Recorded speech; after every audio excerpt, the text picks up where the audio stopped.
Ladies and gentlemen, we welcome you on this fine evening to Jeekly Stadium for the first ever tskrBrian Birthday Bash, presented by the Jeekly.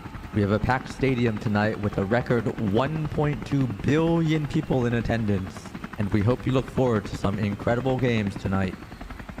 The games will begin shortly, but in the meantime, please head over to concessions to buy yourself a commemorative Twitch Prime.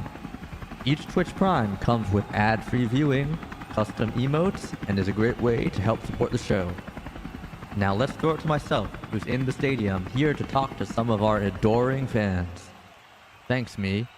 I'm here on the floor right now, and the atmosphere is absolutely electric. And it looks like we have a fan coming up right now. You, sir, how do you feel about today's upcoming games? I don't understand how, like, people can look at fucking Johnny and think this character got any fucking better. He still fucking sucks.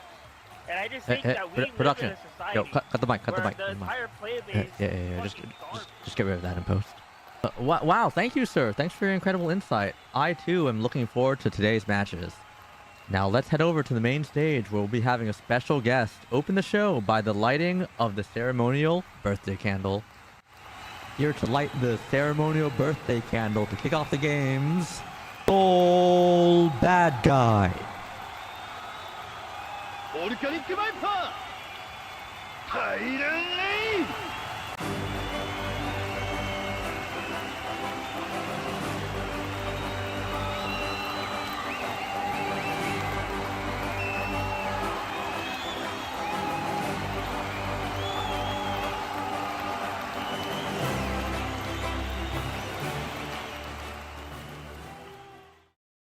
Gonna come out. Immediate up dolphin coming out from Twimmy. A big whiff. Punish. If this wasn't an online, I would have thought that was a button check right there. Yeah, it is looking a bit interesting. But Twimmy with the pressure, with the PRC, nice. Has to be kept out by the tornado a little bit.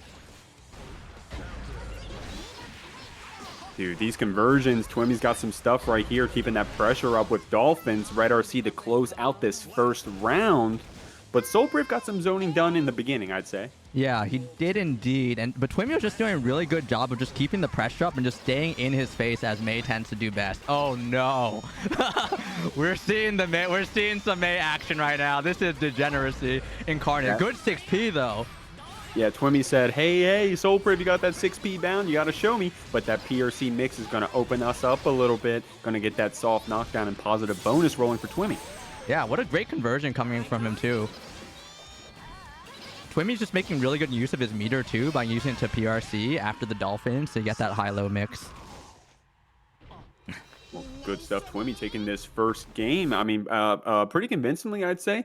Playing some cool May, saying, hey, look, first off, tskrBrian, you got that 6P bound? You do? Okay, PRC mix. Yeah, he's definitely just... There's a lot of just testing of what tskrBrian is doing because, yeah, I mean, you saw like the horizontal dolphin like, what, 4 or 5 times in a row. He's just saying, yo, if you're not going to 6P me, I'm just going to keep doing it, which is like, hey, that's how it works, man.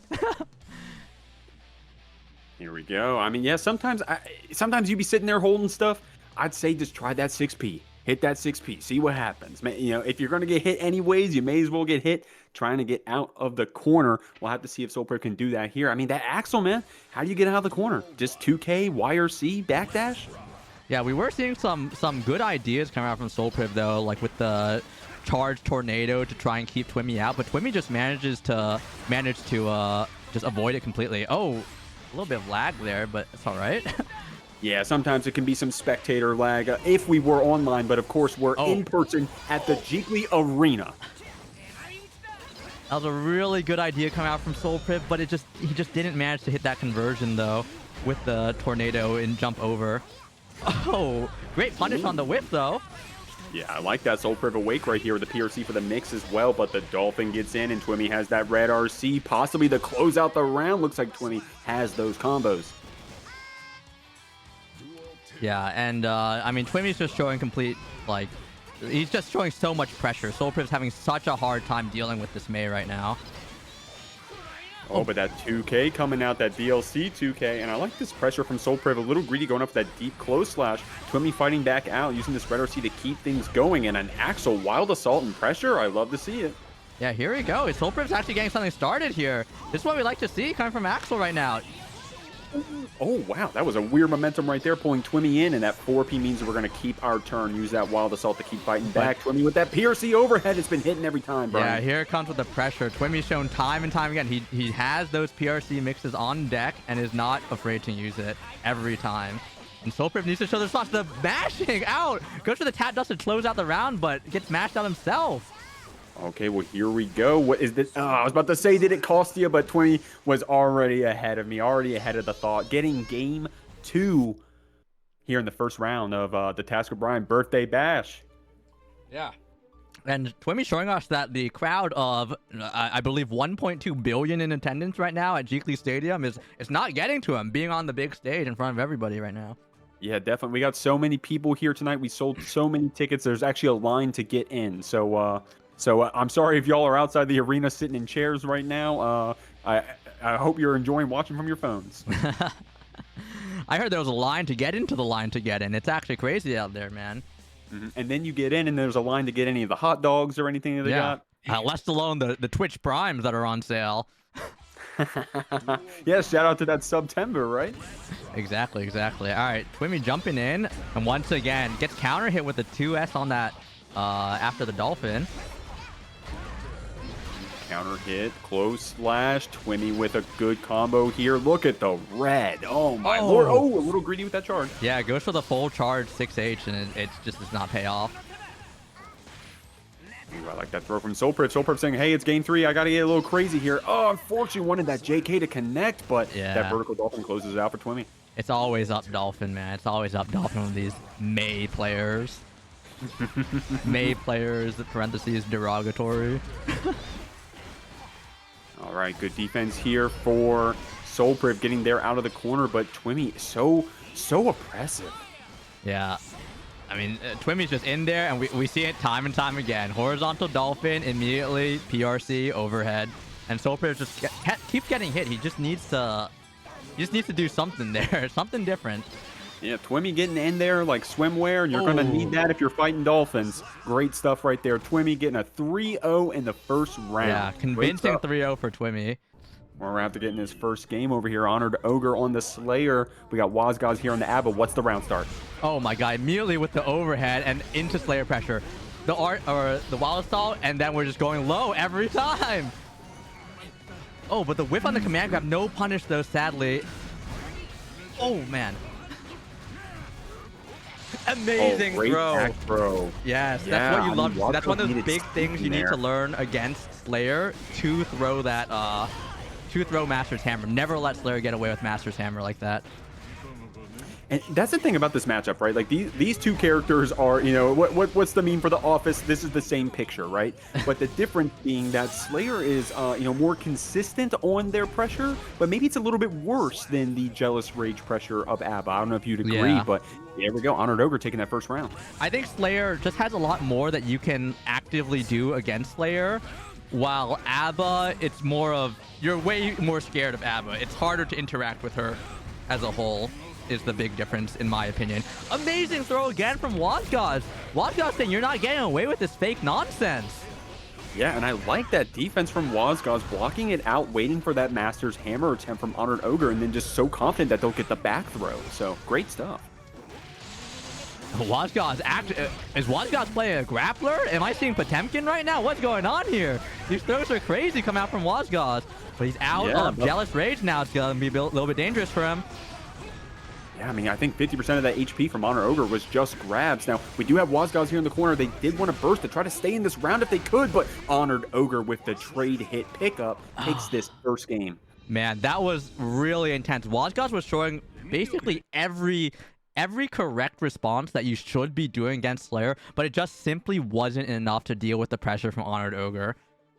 Yeah, I mean, and that's the thing about Slayer, right? Well, both these characters, you know, they're fire blankets. They're going to smother you, or at least they're going to try to, unless you're going to back throw them in the corner of that Master's Hammer over and over. Exactly. But I mean, regardless, HonoredOgre closed it out, you know? So I wonder what differences are going to have to happen. Definitely not on Wozgozz's reactions, though. Yeah, Wozgozz has those reactions on deck, and I think he's shown it at least 2 or 3 times now at this point.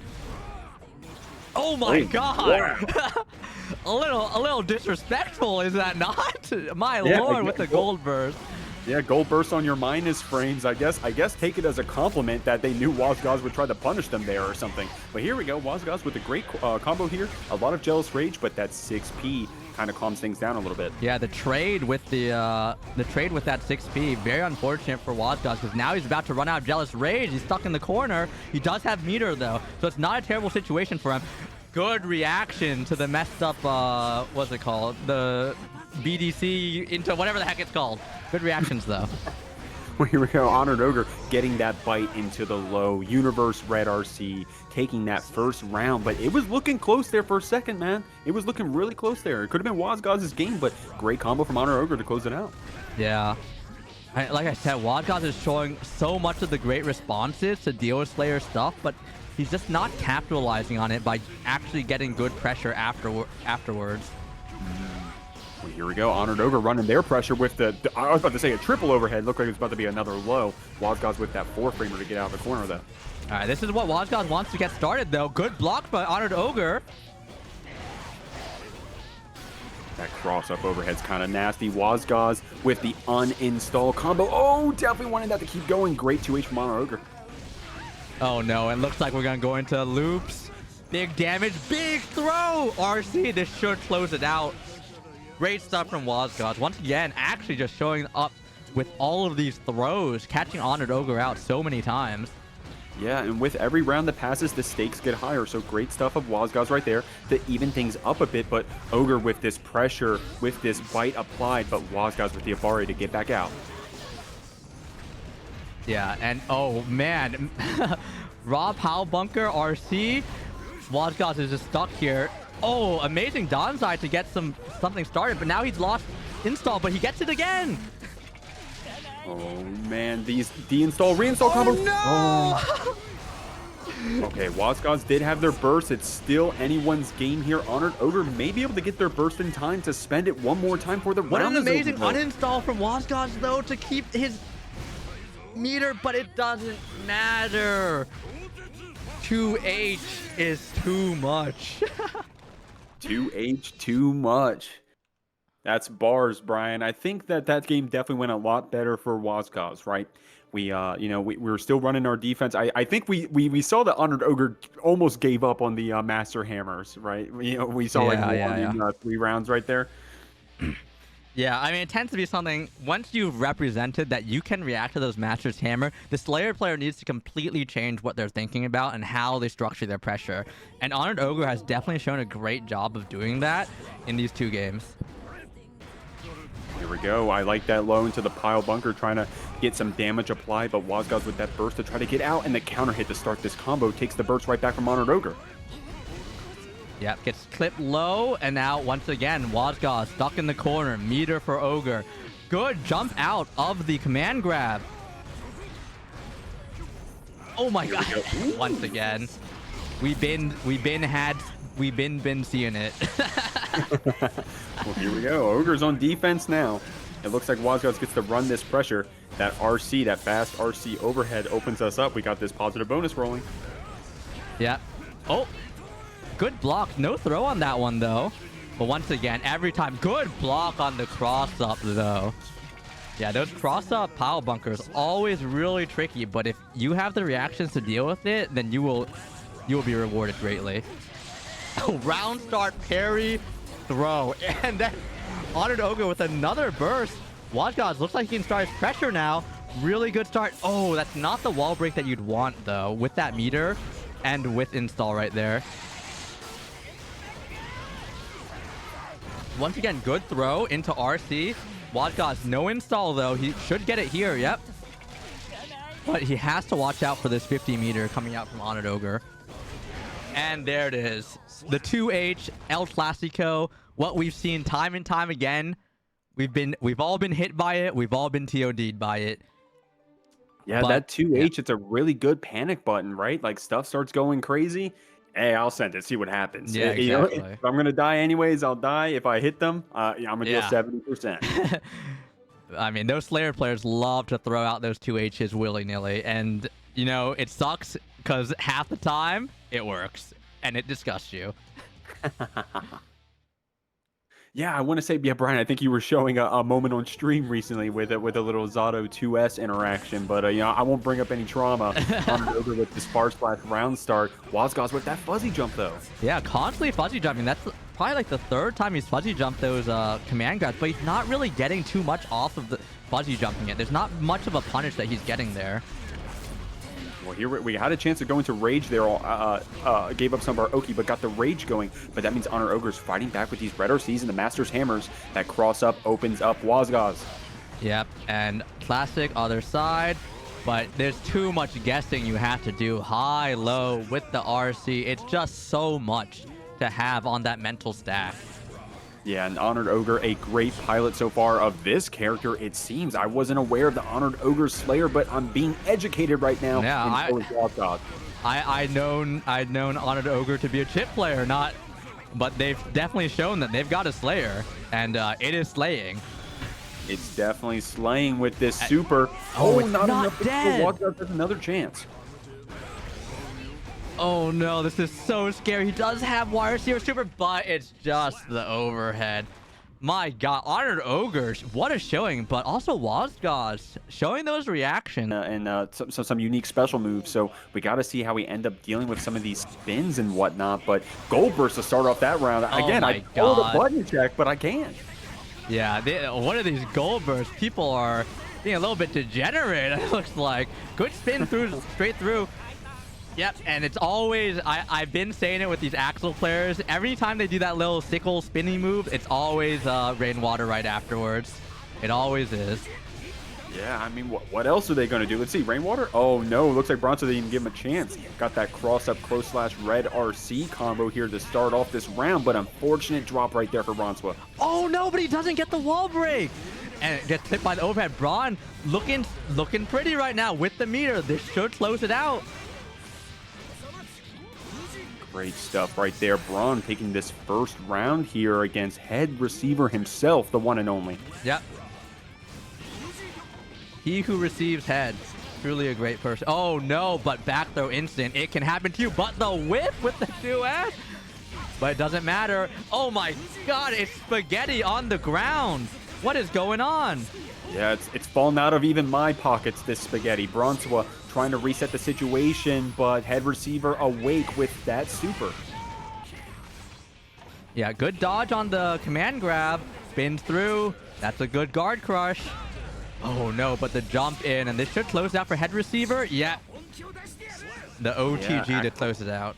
Yeah, having access to those full screen OTGs, man. Call that a little cheap, but Bronsua getting scooped up, spending that burst on the round start. Yeah, Axel Bomber sends him full screen, hits with the 2K2D. Rainwater, we hate to see it. Oh my god, what a spin! You can't throw those, not that late, brother. And Bronsua with the classic. Run up throw after butterfly.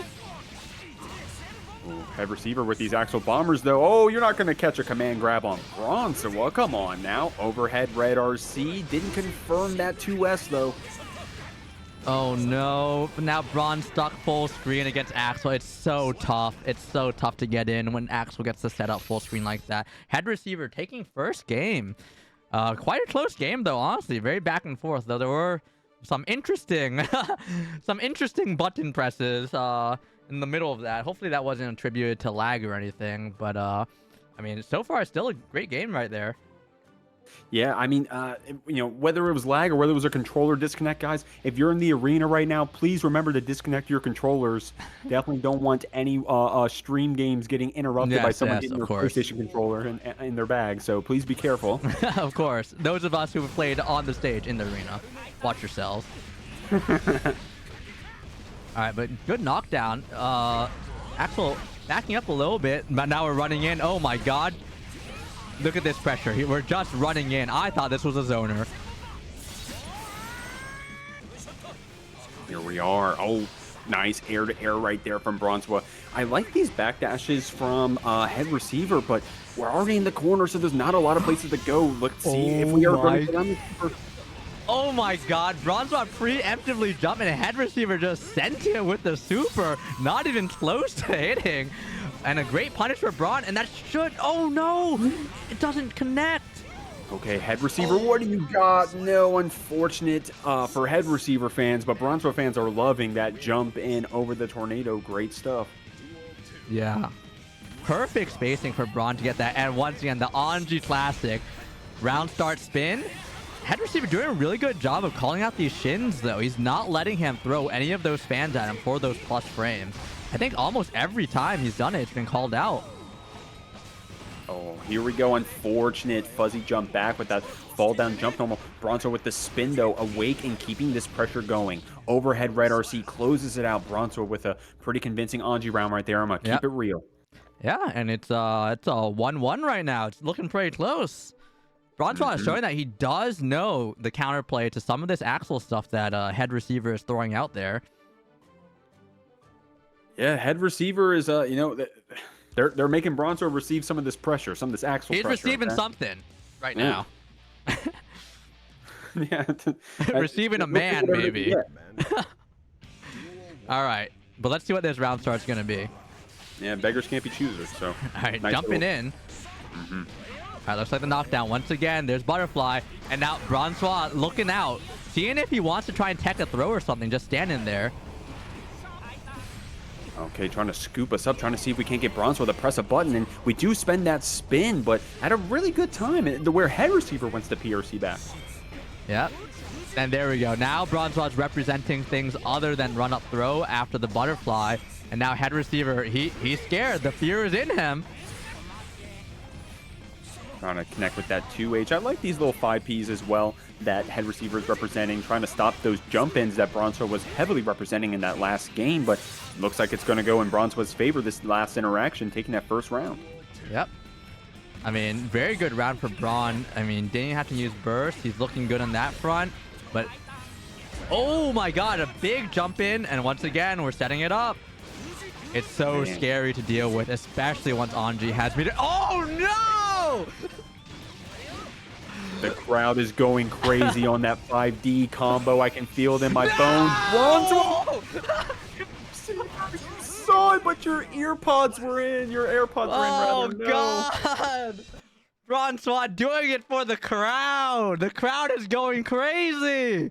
Oh, my God. Full charge dust into sex with a man. As on loud the as big stage? You'd think that the whole arena was filled with Anji fans right now. Oh my god. Fans. Absolutely vile stuff from Bronsua. Absolutely vile.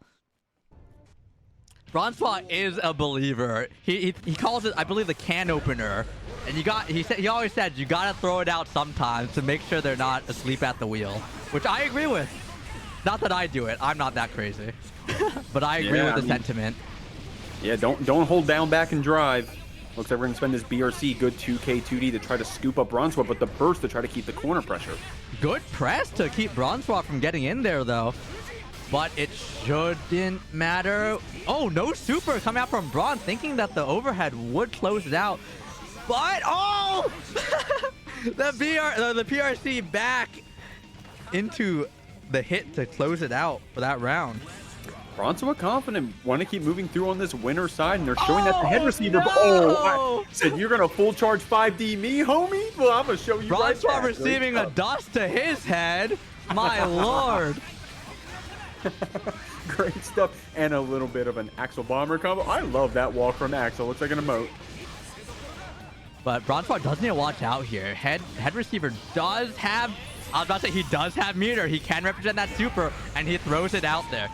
Getting the round for head receiver. Oh, it's currently tied up in this round. Yeah, one more game. Game 4 here, and head receiver is going to get access to their burst first, so we'll have to see if that advantage manifests itself. But Bronsua looks like they're playing pretty strong right now, but the full screen zoning straight from head receiver. Oh my god, what a mash come out from Braun. The gold burst, though. Uh-oh.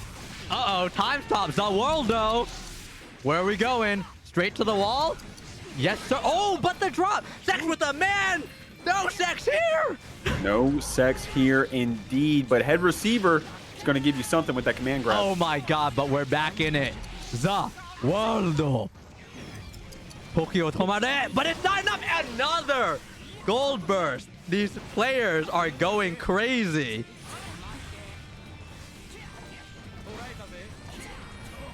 Oh my, it's so tense. YRC, come over front, and he goes for run up throw, but the backdash on HeadReceiver. Oh no. Oh god. Man, we're evening this up, bringing this one to Game 5. HeadReceiver and their first ever in-person performance here in front of the crowd. Definitely wants to keep moving forward if they can. They're feeling that energy. They're feeling their friends behind them rooting for him. We got all these people in the crowd and in the chat rooting for HeadReceiver. Where are the Bronsua fans? I need to hear you. Yeah, where are the Bronsua fans at? The fans of our everyday bard, Bronsua. Oh my god. Well, can HeadReceiver receive this win? We will see about that. And then there we go. HeadReceiver trying to spend that burst, getting out of that corner. They know that they're going to get opened up by Bronsua if they stay there too long. Yeah, good counter hit from HeadReceiver. Running up, run up, Rainwater. Oh, what a conversion. But he manages to backdash. This is really scary, but Bronsua with the YRC manages to get a little bit of pressure, but once again, he's still at such a big range. It's so hard to get in here. And there's command grabs. We've seen it time and time again. Bronsua caught a little bit slipping.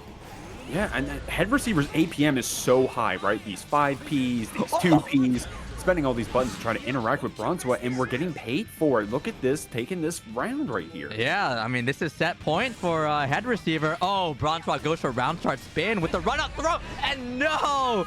HeadReceiver said, you dare full charge dust me? I will do it to you, brother. I'll do it to you twice, apparently. Oh, 5D is going to be the mix. We got Bronsua in a combo, but Bronsua is about to get their burst. Great backdash on that command grab. This is looking pretty good for Bronsua. HeadReceiver getting that meter soon. He needs to watch out. There, you need to burst there. Oh my. I don't know if Bronsua really wants this wall break right now, though. He should have opted for a reset, maybe. That's what I would have done, but it's okay. We're in there. Last game, last set. Oh, man. Oh, this is so insane. And one of our second games only, right? So early on in the tournament, having a set like this, definitely a treat for the fans. Oh, no. And the parry goes through. He gets the hit with the fish. Fish in your head. Shin. Overhead. Good deflect shield. But things are looking a little fishy here. Yeah, Bronsua introducing those throws again right here. Oh no! Animal Bron! Here we go. HeadReceiver got out of that corner. We got Bronsua in a combo just a second ago, but these FD blocks, these spins, and Bronsua is trying to get this pressure started up again. Oh!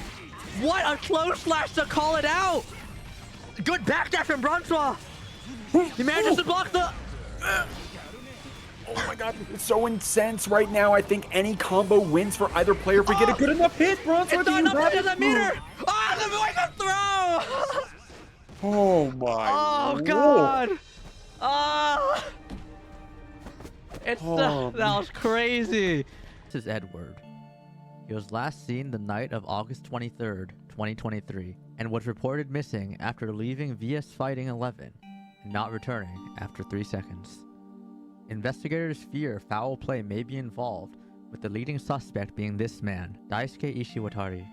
The suspect is known to have had a violent history with Edward during his exiled years. If you have any information regarding this missing person, please contact authorities immediately.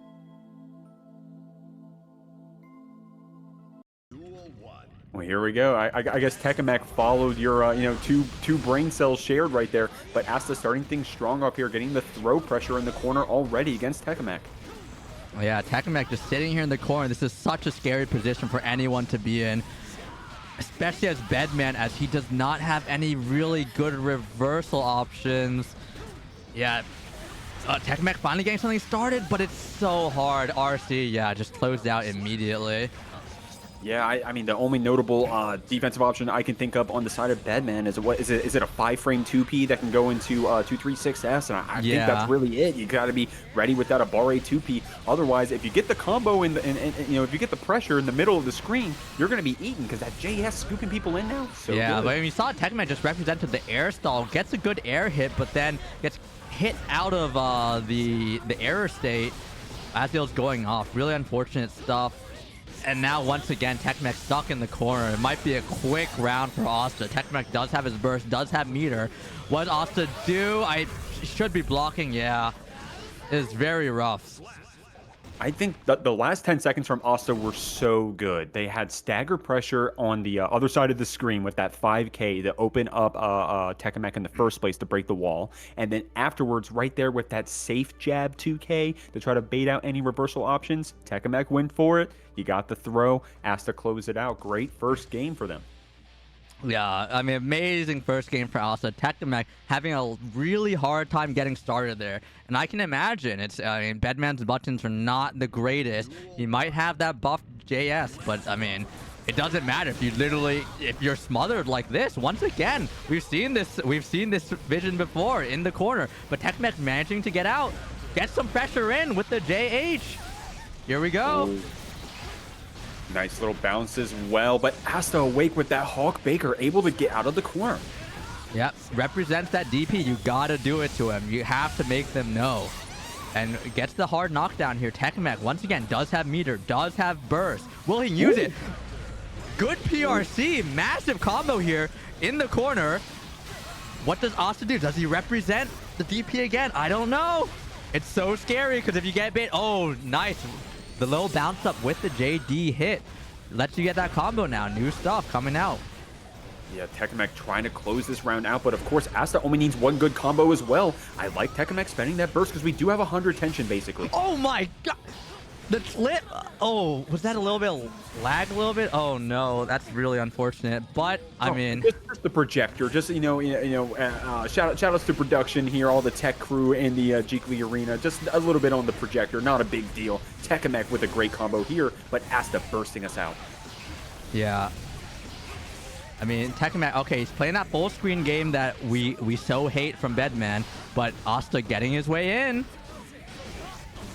But now, once again, we're in this terrifying position. TechAMEK tries to press, gets counter hit for his troubles, sent straight through the wall, hard knockdown. But YRC coming out. Asta responds to the 6P. He has full meter. It's so terrifying here.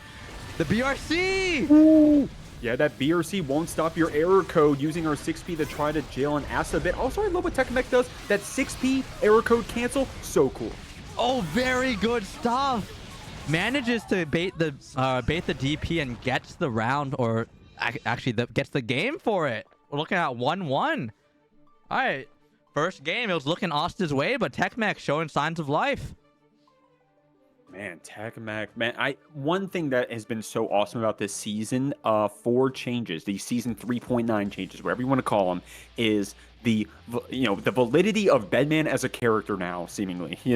I love all this cool stuff we were given, and not just Bedman, right? We got Testament, we got Johnny, we got a whole few characters that have gotten a lot of love going into this patch. Yeah, I mean, it's so cool to see these characters represented. Characters that, when they came out, people were saying, oh, this character's dog shit, this character's ass, you could never compete with this character. But, I mean, we're seeing it at the highest level, though. Anything can work. Good BRC. Here we go. Yeah, that JD Bed Fuzzy doing wonders for TechAMEK. Oh my god, the other side, so sneaky. Asta manages to get the block, though, but gets the DP baited for the round for TechAMEK. Good stuff. Yeah, TechAMEK with this 236S pushing Asta back to the corner, but the FD blocks means that we're going to keep TechAMEK out a little bit, and also great tech. Oh my god, TechAMEK saying, don't try this DP shit on me, brother. I am ready. He has baited the last 3 DPs, and he has been rewarded greatly for it. Yeah, Asta's going to have to mix up those defensive options a bit. I like that stagger throw. Last time we went for the stagger 5K, so Asta's also varying their offensive options.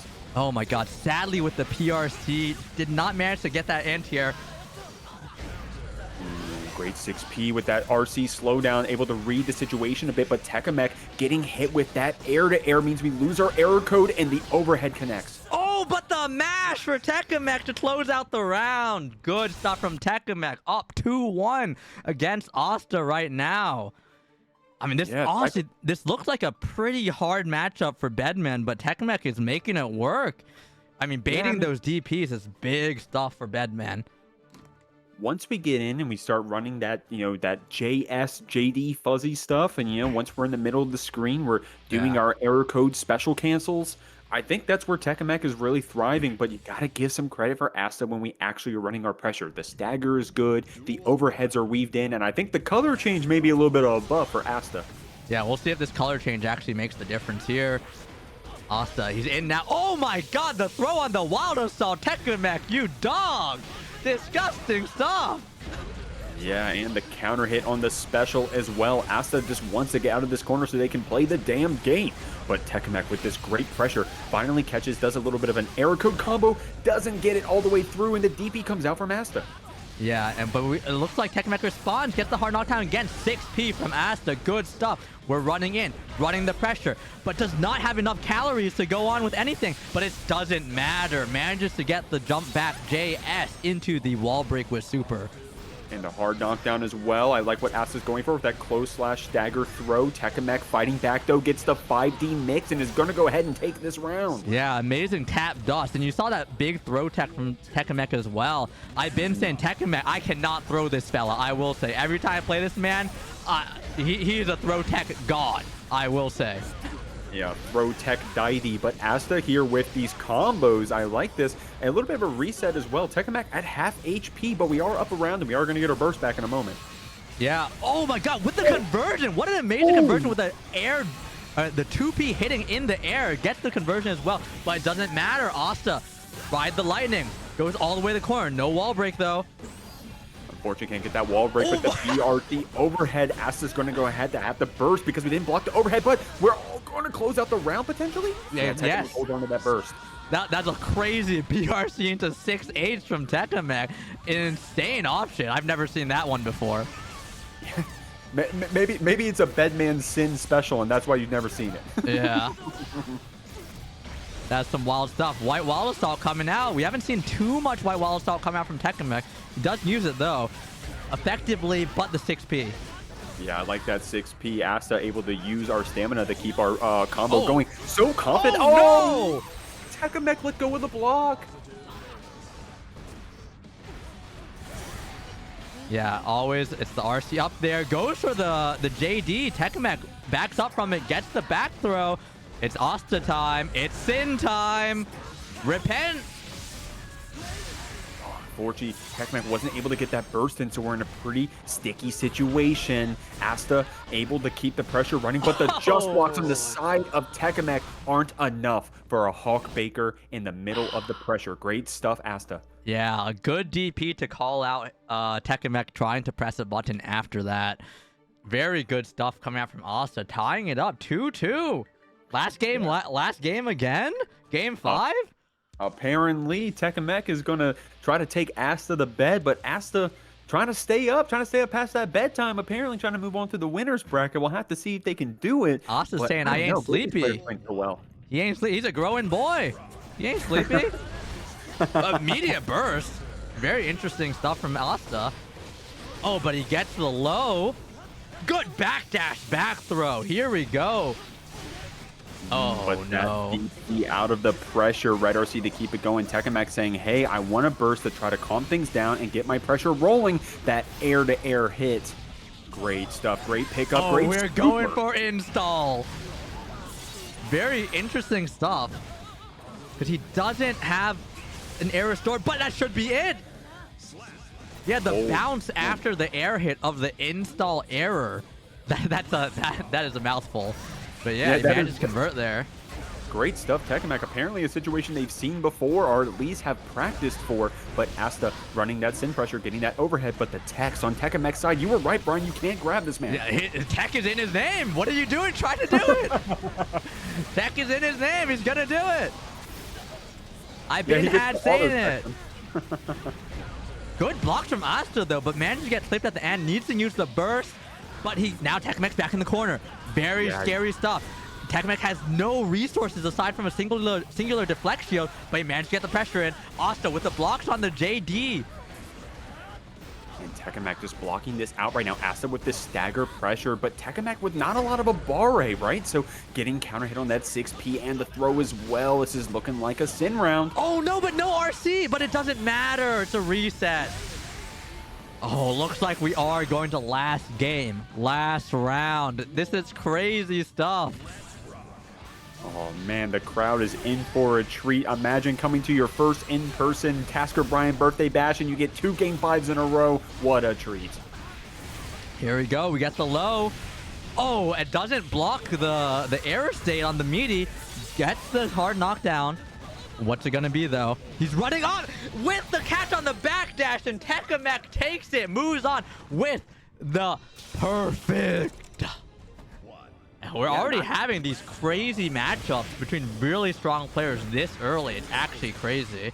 You know, the character spread has been amazing, Brian. I gotta say, unfortunately, we saw 2 Axels. That was quite the tragedy. But now we are seeing some other interesting characters. I kid, I jest a bit. Lucien getting this hard knockdown, starting things off with that Deus Ex Machina. Yep, and it's sending KristianKrab straight through the wall. No mana. He does have that DP, but it doesn't matter. I can't imagine. Oh no, this seems so difficult. Christian has to just hold this. Good YRC. He is going to build mana back soon, but not soon enough. Going straight through the wall. I kind of respect that grab from KristianKrab, right? Like, I'm down mana. I'm already down the whole round. Yeah. Let's just send it. Let's see what happens. Sometimes you just got to let it raw. You got to risk it for the biscuit. You see these mashes from Lucien, though, taking out these cubes. He's not letting KristianKrab get anything to start. KristianKrab does have the DP, though. KristianKrab got the DP. We've also got that big explosion card. We have to see how we're going to use it. An amazing back throw coming out from KristianKrab. Throw again. What's it going to be? Sets up big cube in his face. Tap dust. Sadly can't get that super of the hard knockdown. Doesn't have very many cards here. Immediately goes for the harmonics. Oh, and I like that we gave up both of our cross-up cards, but we went for something a little more interesting trying this. We've been holding on to this staff forever. We haven't really found a good time to use it, it seems. Yeah, Lucien is doing such an amazing job getting rid of all these cubes as they're coming out. It's making KristianKrab can barely play the video game right now, but finally he gets something started. Yeah, Lucien with that burst, but not before KristianKrab got some of their mana back. So Lucien spending their HP on the clone, KristianKrab spending their HP on the mana, YRC coming out. One more good combo for either player closes out this round, and it looks like it's going to KristianKrab. Yeah, that's crazy. That is a very dangerous place to YRC as well with the dash cancel BRC. Normally that will bait a YRC, but somehow doesn't get it. And KristianKrab getting the round.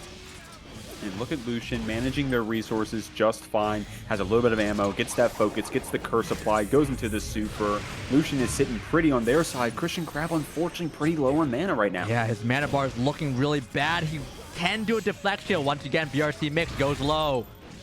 And this should be it. Oh my god, Lucien showing a masterclass of how to deal with these Asuka cubes, man. Mashing them all out immediately the second they come out, and also using gunshot to hit Asuka so the cubes instantly disappear.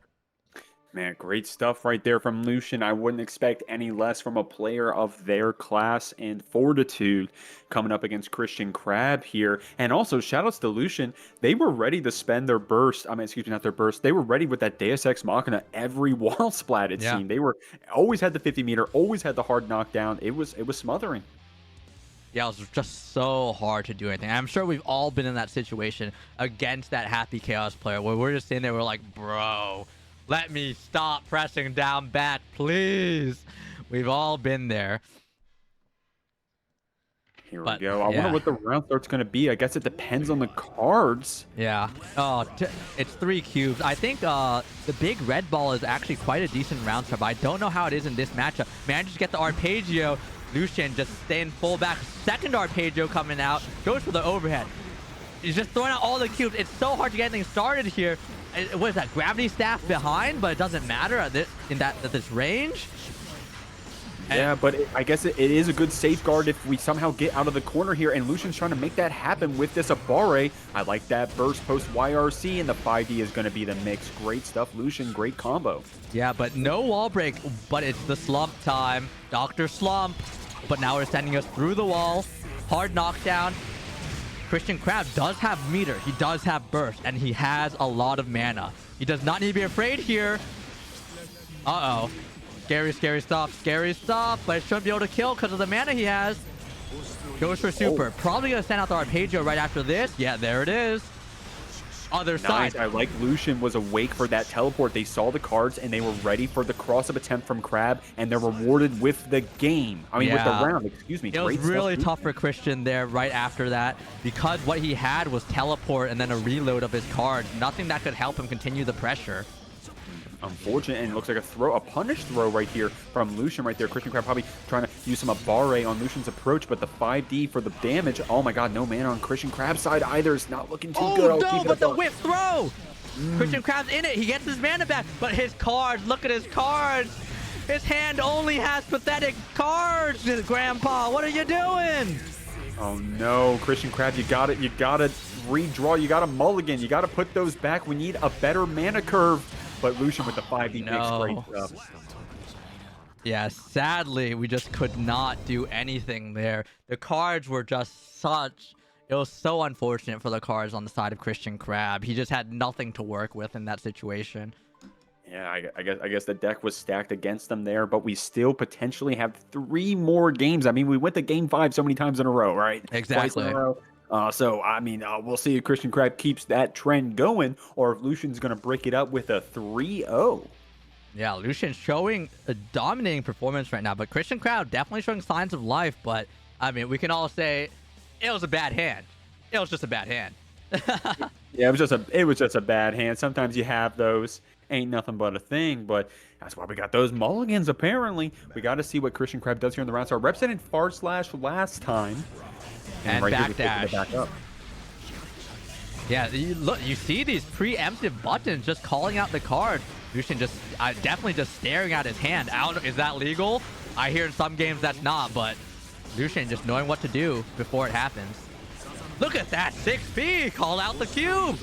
Doesn't matter, has to spend the super, but it whiffs. Yeah, Lucien with that double jump, but no ammo, so we're going to have to reload a bit. Not too much Oki off of that 6P, but once we get that ammo, KristianKrab has to dash block to try to get anything started here. Oh no, Lucien goes for the punish on the Arpeggio because KristianKrab was so close throwing it out, but doesn't matter. That 6P covers so many hits of the cube. I think it took like 2 or 3 of the red set. That's crazy. Here we go, Lucien with that at the ready, trying to get some shots here against KristianKrab, and we do so with a little bit of mix. KristianKrab unfortunately, those cards, man, those cards, 2 teleports. Yeah, and he has to spend the super to try and redraw something here. He opts to go for the teleport. Now look at his hand, though. It's full of pathetic cards. Once again, he has the 5. It's counted down. It's a 4. It's a 3. It's losing value by the set. But the back throw for the round. Oh, man, KristianKrab said, my cards may be bad, but I'll just go ahead and flip the table. Good back throw right there for KristianKrab, trying to slow down this momentum a bit, but Lucien with that counter hit gets KristianKrab in the corner. Yeah, and once again, tap dust. It's an unblockable. Goes through the wall. Hard knockdown. KristianKrab's decent amount of mana, 25% with burst. Not great, not terrible here. Okay, wow, I like these FD blocks from KristianKrab. They seem calculated. They're doing them at specific times. Able to get out of the corner here against Lucien. Great just blocks back. I like that 6P in the middle of the pressure. Didn't pay off too well, though. Yeah, I think he was banking on KristianKrab not using that specific cube. I think any of the other ones, he would have gotten 6P'd. KristianKrab also showing good awareness of which cubes to use when. I mean, both players showing why they are top players in their own right. Yeah, definitely. Unfortunately for KristianKrab, though, Lucien showing off a little bit of a shimmy, able to blow up that throw attempt and take it to the last round. We're on Lucien's set point here. Yeah, Lucien showing himself as Shimmy Neutron right there. Jesus Christ, we're not playing Street Fighter here. This is Strive. What's with these shimmies? Yeah, you got to do what you got to do out here. And when you're playing a character that's as low on the tier list as Happy Chaos, you pull off any trick you can. Obviously. Low tier Happy Chaos. And now Christian Krabs sitting in a very difficult situation. Loses the burst because of the wild toss. Great decision making from Lucien. This is so hard. Goes to the throw. Lucien closing out with a quick 3-0. The I-95. Oh my god, wasn't like 2 years ago the I-95 was shut down for like a day or something in a big snowstorm? All right, and So MacMen's not actually on my DMV years. good friend of mine, I guess. I think he was my first monthly I ever went to. He was the first person I played and talked to. So, you know, good memories of MacMens. Great guy. But we'll see how this goes. This is a two very strong players right here with Kensei and MacMens. Yeah, I like what MacMens is going for already. Just going for a little bit of a whiff punish to start off that combo. Kensei had to spend that burst to try to get back out, and now we're trading back our combos. Yeah, you saw that spacing there from Kensei, just not letting MacMens get away with that spin. Ooh, I like this shimmy walk up, this dash block that MacMens is representing, but unfortunately that counter hit coming out on Kensei's side has MacMens here in the corner trying to get some mix, but the dash blocks, it gets MacMens out of the corner so consistently. Yeah, oh my god, oh, the super. These IBFDs from MacMens though. Building him a lot of space here.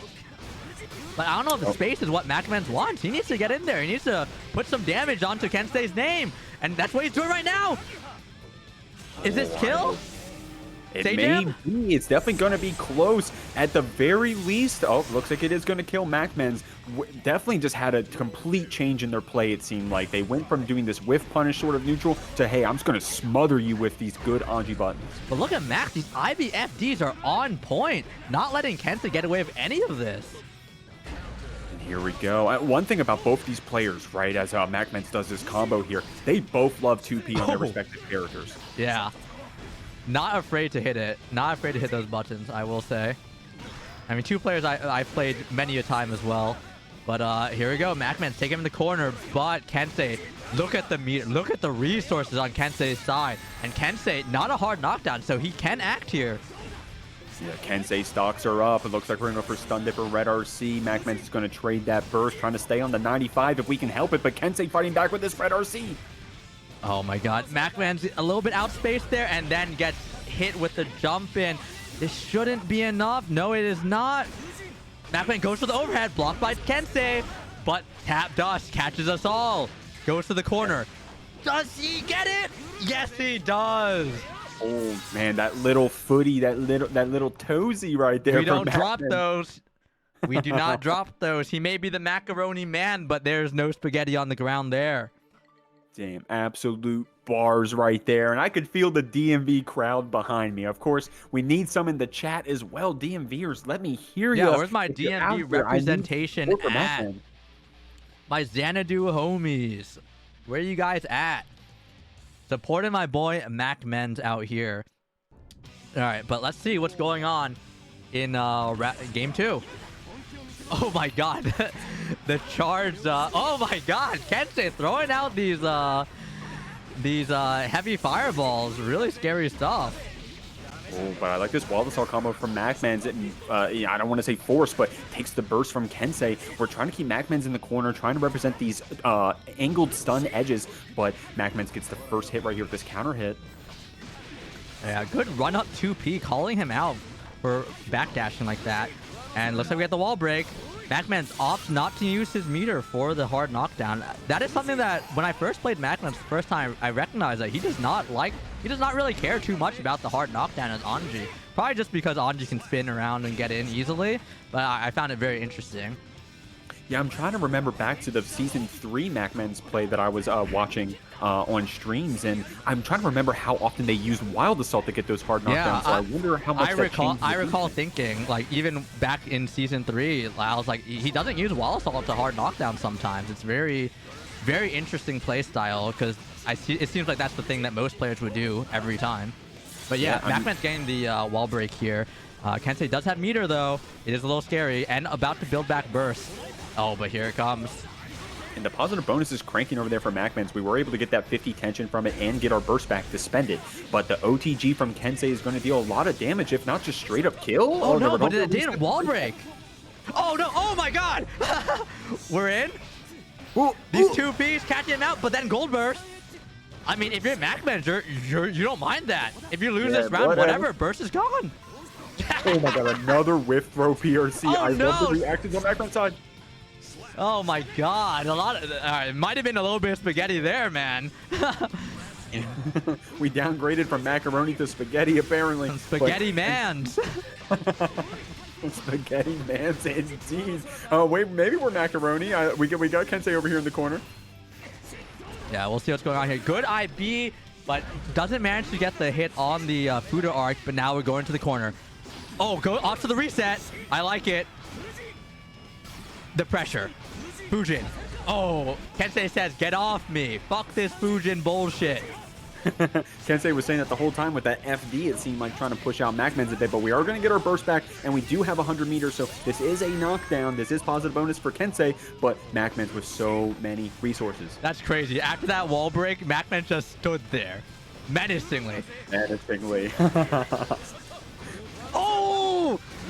You said you got Stun Dipper? No, no, no, brother. I have Stun Dipper. But look at Kensei right now. Full bar. This is terrifying. This is oh my no! Say it ain't so. Okay. Oh my god, great blocks, MacMens with that block. Holy crap! Oh, he needs to use the burst there. Oh, good MacMens! Oh! Not to show our bias, not to show our bias. Shout out DMV, not to show our bias. Great job right there, Kensei, with that aerial DP and also that aerial RTL as well. Yeah. But MacMens with those blocks, we were not getting mixed up there for a second. We were blocking it out. Jesus, Kensei out here trying to farm Twitter clips in my tournament? My lord. Kensei Twitter stocks are up, downgrading the macaroni to spaghetti, and see if we can't put it down to some garlic bread after that. Oh we'll my god. All right. Oh my god. You cannot grab MacMens apparently. Yeah. MacMens, another connoisseur of the throw tech. Kensei spacing out these fireballs so that if MacMens chooses to spin through and fish, that he can punish it. Look at this spacing! And MacMens now recognizing it, not doing fish afterwards. Very good stuff from both players there. And I like that stagger right there from MacMens. Looking for a DP or looking for an Aboii option from Kensei. We're rewarded with this full charge dust for the most damage we can get. And we're about to get that tension, but we don't have it quite yet. Looks like we just got it with a positive bonus. Yeah, but MacMens manages to close out the round. Oh my god. I mean, we have a burst advantage coming out from Kensei. We got Butterfly. MacMens just never opting to even go for the throw, just trying to see if he's going to DP or do something there. Oh, the Shin manages to catch out the air fireball, though. Or not the air fireball, just the regular fireball. Yeah, and Kensei really opting to use these charged fireballs here to deal with it. Amazing DP through the fish! But here we go. More fireballs. More pressure in the corner. MacMens. DP says, get off me. Don't press buttons on my negative frames. I hate it.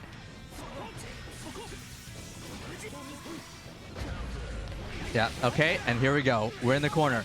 Boom, bing, bang. And, all right. That's another Bing, round for bang, Kensei. Great stuff right there, Kensei. Taking that game right there. MacMens with this Nagiha fighting back, though. And, oh, you can't grab MacMens, but apparently we're going to get these throws on Kensei and get this wall break. Yep. And not a hard knockdown, sadly, but, I mean, MacMens has shown he doesn't really care about the hard knockdowns.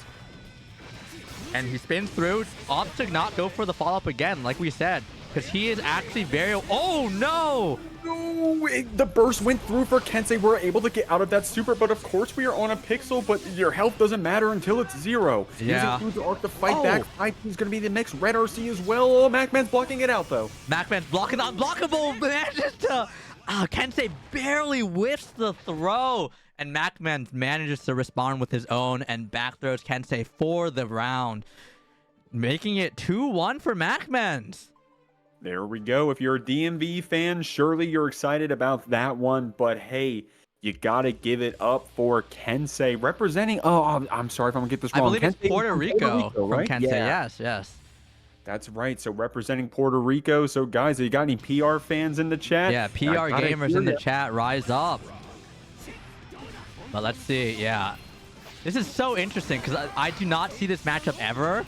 And I find it so crazy to watch this many charge fireballs. Like, it is actually insane to me to see this. Yeah, I mean, I think this is a DMV classic, right? Won't you see a lot of MacMens fighting Light Ice on that on that Kai? No, Light Ice tends to play Chip nowadays, but yeah.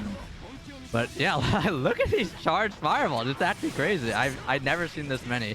But I think that's just because normally when I play I'm Zato and people never do it because I will reflect it. But yeah, I mean, wall break for Kensei though. And here we go. Fuder R connects, goes for the RTL, straight breaks the wall. Kensei looking pretty good here. But MacMens didn't just connect, went right over 5P seemingly, you know? Yeah. But oh, the patience. Goes other side with JP. All right, but they run up. Tech throw. You can't throw MacMens. This ain't Mac Boy, brother. It's MacMens. Multiple men. But goes for, oh my god, goes for a fireball on the fucking, on the butterfly. Crazy stuff. Goes for the wall break. This should be dead. Sage it. No, it's not. Not enough damage. But it's a hard knockdown. Scary stuff. Oh, the patience.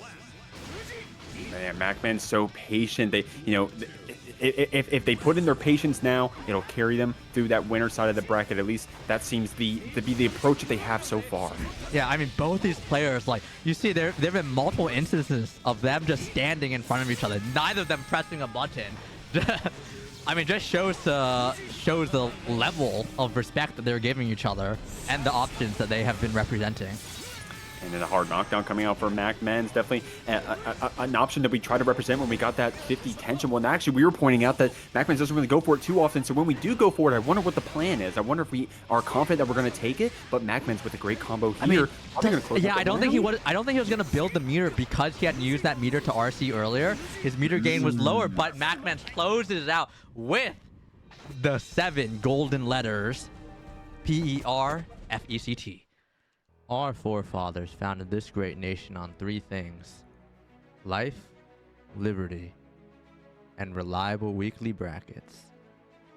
The Jeekly, Fridays at 7 p.m. A bracket for the everyman. A bracket to go 0-2 in. The bracket to win. The Jeekly. America's bracket. I've never seen the pot mirror in my life. This seems like some bot. Look at it's taking up half our screen. Well, let's go ahead. Let's jump from the stage down to the projector so we can get this game up on the screen for y'all. Upgrade with these far slashes, trying to keep out Aboii if they can help it. Man, and the colors aren't doing us any favors. Yeah, they're both green. Oh my god. What is going on here? Immediately into the Aegis Reflector. Are we taking the wall break? No, we're not going for it. Flick. I don't even know what to say here. This match is so silly. Who would have thought Potemkin mirror would have been so high APM we can't even keep up with it? But I love these pokes back and forth. Oh my god. And Upgrade showing him he's no slouch. Aboii might be one of the highest ranking Potemkins out there. Goes for the backdash. But Upgrade showing some pressure. Aboii has to use his burst. Goes for the reflector on his face. Tap dust to close it out. Good stuff right there for Aboii, taking that first round. It looks like we're going to try to keep our pressure momentum going, rather. Upgrade with that burst and armoring through as well. So many armors on both sides. Yeah, and oh my god.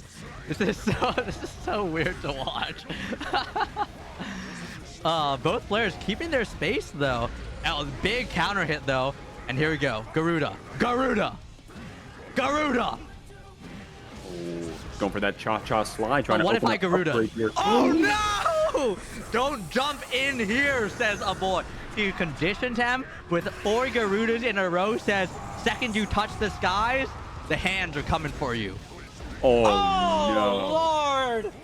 Catches the backdash with the full charge dust. Oh my god, Aboii. Might have to be upgraded to a man. That's bars right there, Brian. Apparently, Aboii coming out here on that Potemkin. I mean, upgrade. I mean, it was a lot of just back and forth, just trading our hits, you know. And Yeah. I think I'm not a Potemkin player myself. I wonder if it's, you know, whoever slide heads first loses the interaction, right? I guess because you want to preserve that armor. But I think what we saw there was just a lot of poking back and forth in that one HPB. Definitely feel the momentum for Aboii. Yeah, wise words once said. I might have been Confucius that said, "He who slides heads first wins." But I don't know. But we'll see. Big Mega Fist, and once again, we're in the Garuda loops. Mega Fist back, though. White Wall Assault. Upgrade in the corner. Very scary stuff. Oh, my God. Boy, goes for the... Oh my God. I don't know what to say. This is just so hard to watch. We're watching Mario Party 6 down here. Great stuff right there, Aboii, with that gigantic high combo, closing it out with a forward heavy Mega Fist as well. But upgrade, he has the meter. He has so much meter. Into the HPV, both supers represented. Is this enough to kill? The scaling might be terrible, but this is the pop buster of the heavens that we're speaking of, and it is enough. So Upgrade had to do their HPB in the middle of a combo, but they said, hey, you're going to command grab me in the air like that, homie? I'm going to do it right back. Oh, no. Oh, my God. Aboii opts to use for the heat tackle, but it whiffs, and Upgrade doesn't punish it, then goes for the gold burst. Really crazy stuff coming out of both people. Look at this footsies. Oh, my God. This grounded-based footsies in my good Guilty Gear Strive. Unbelievable. I thought this was Unga Bunga game. These people are just full screen. Go to the pot buster, RC. But now we're back. Garuda. But here we go. Oh, but a slight whiff. White Wall Assault. We're back. Tap Dust. This should close out the round. Nice. Very good stuff from Aboii. Conditioning Upgrade with those Garudas. It's so scary to ever do anything into Garuda. We've all been there. No, you're right. We have all been there. Now, both these players have been on both sides of it. You know, we know how to give it. We know how to receive it also. Yep, but looks like, okay, Upgrade showing signs of life. He's in there. Aboii does have meter, though. He's taking this. Oh, Garuda, Pop Buster. And he builds the meter again. Oh my God. Other side. Aboii showing the power of the mastery of the Potemkin. But now, love that. Tap Dust. Heat tackle. Aboii sends him back into the corner. But you can't beat White Wall Assault. Where I'm from, we call that white privilege. Oh, God damn. Okay. Great stuff right there. Upgrade taking that game to even things up here against Aboii, but I mean, it wasn't. It wasn't a sweep for Upgrade. That was a close game right there. Aboii showing that they are willing to win a game and willing to lose a game closely. So we'll have to see what information we got from that last one. See if we can't close it out, keep that momentum up on Aboii's side. Yep. We'll see what Upgrade has as well. I mean, both players showing knowledge of the matchup. Once again, White Wall Assault, and we're back. Goes for the pot buster finally, but Upgrade says, no siree. I will backdash that shit. And here we go. Yeah, Upgrade on the same brain cell. Apparently knew it was coming. Got that armor through Red RC to confirm it. I like this from Upgrade. Also, the OTG combo. This is going to be quite the cutscene to try to build up this damage. Yeah, but Aboii here, he does have the mirror. He does have the burst off immediately for the reflector. Big combos coming out here. Sends him in the corner with the heat tackle. Upgrade uses the burst. It looked like he might have wanted to pop buster there. And there it is. Awake with that 5P and then gets a pop buster of their own in the corner. Great stuff. Aboii closing out that round. And we got the burst from Upgrade. This is looking pretty good for Aboii now. Yep, Aboii showing why he is placed so highly. One of the few players he's placed very highly as of late with Potemkin. Oh my God, with the what a crazy throw. And hey, fast RC 6P, all right. And a little bit of a 2P clash cancel, like I said, sharing that same brain cell. The glue eater's coming out with that forward Mega Fist. I mean, you can eat glue and still be a good player, be a smart player. And Aboii right there showing you how to do it, getting it 2-1. Yep. Oh my god, what a back and forth match between both players, though. Yeah, I definitely did not expect a Potemkin mirror. Yeah, I did not expect to have a pot mirror up as well. We're pretty deep in the bracket from what I understand. I think this is winners round 4. I'd have to double check if we were close to qualifiers. If so, we'll make sure to try to give that a shout out beforehand, guys, to make sure, yeah, this is a, oh wait, no, this is, we're looking at top 48 right now, I believe. Oh, this is top 48. Wow. Yeah, this is top 48. Oh my lord. Okay, well this is, guys, this is higher stakes now. Top 48 means that if we only need a few more games to try to qualify for that top 8, getting the losers at this deep in the bracket ain't too bad of a thing if you're confident in your comeback potential. Upgrade with a good pot buster right here. Yeah. I mean, all right, we got the white Ramlethal coming through. Heat tackle, take him to the corner. Oh no. Oh, but out of range for the pot buster. And gets the massive counter hit now. Oh, what is happening? Oh, spaghetti on the floor! We just gentlemen's traded our 50 tension right there. I love that. Aboii with that jump scare potbuster PRC, though, is going to close it out with that 6K OTG. Damn, what a scrambly game. Absolutely crazy. I don't even know what to say about that entire sequence there. Both players just throwing it out. Balls to the wall. White Ramlethal gets armored through by Upgraded. And gets hit with the Garuda. We're coming in, slide head, comes in. He goes to the Mega Fist, gets counter hit. Garuda.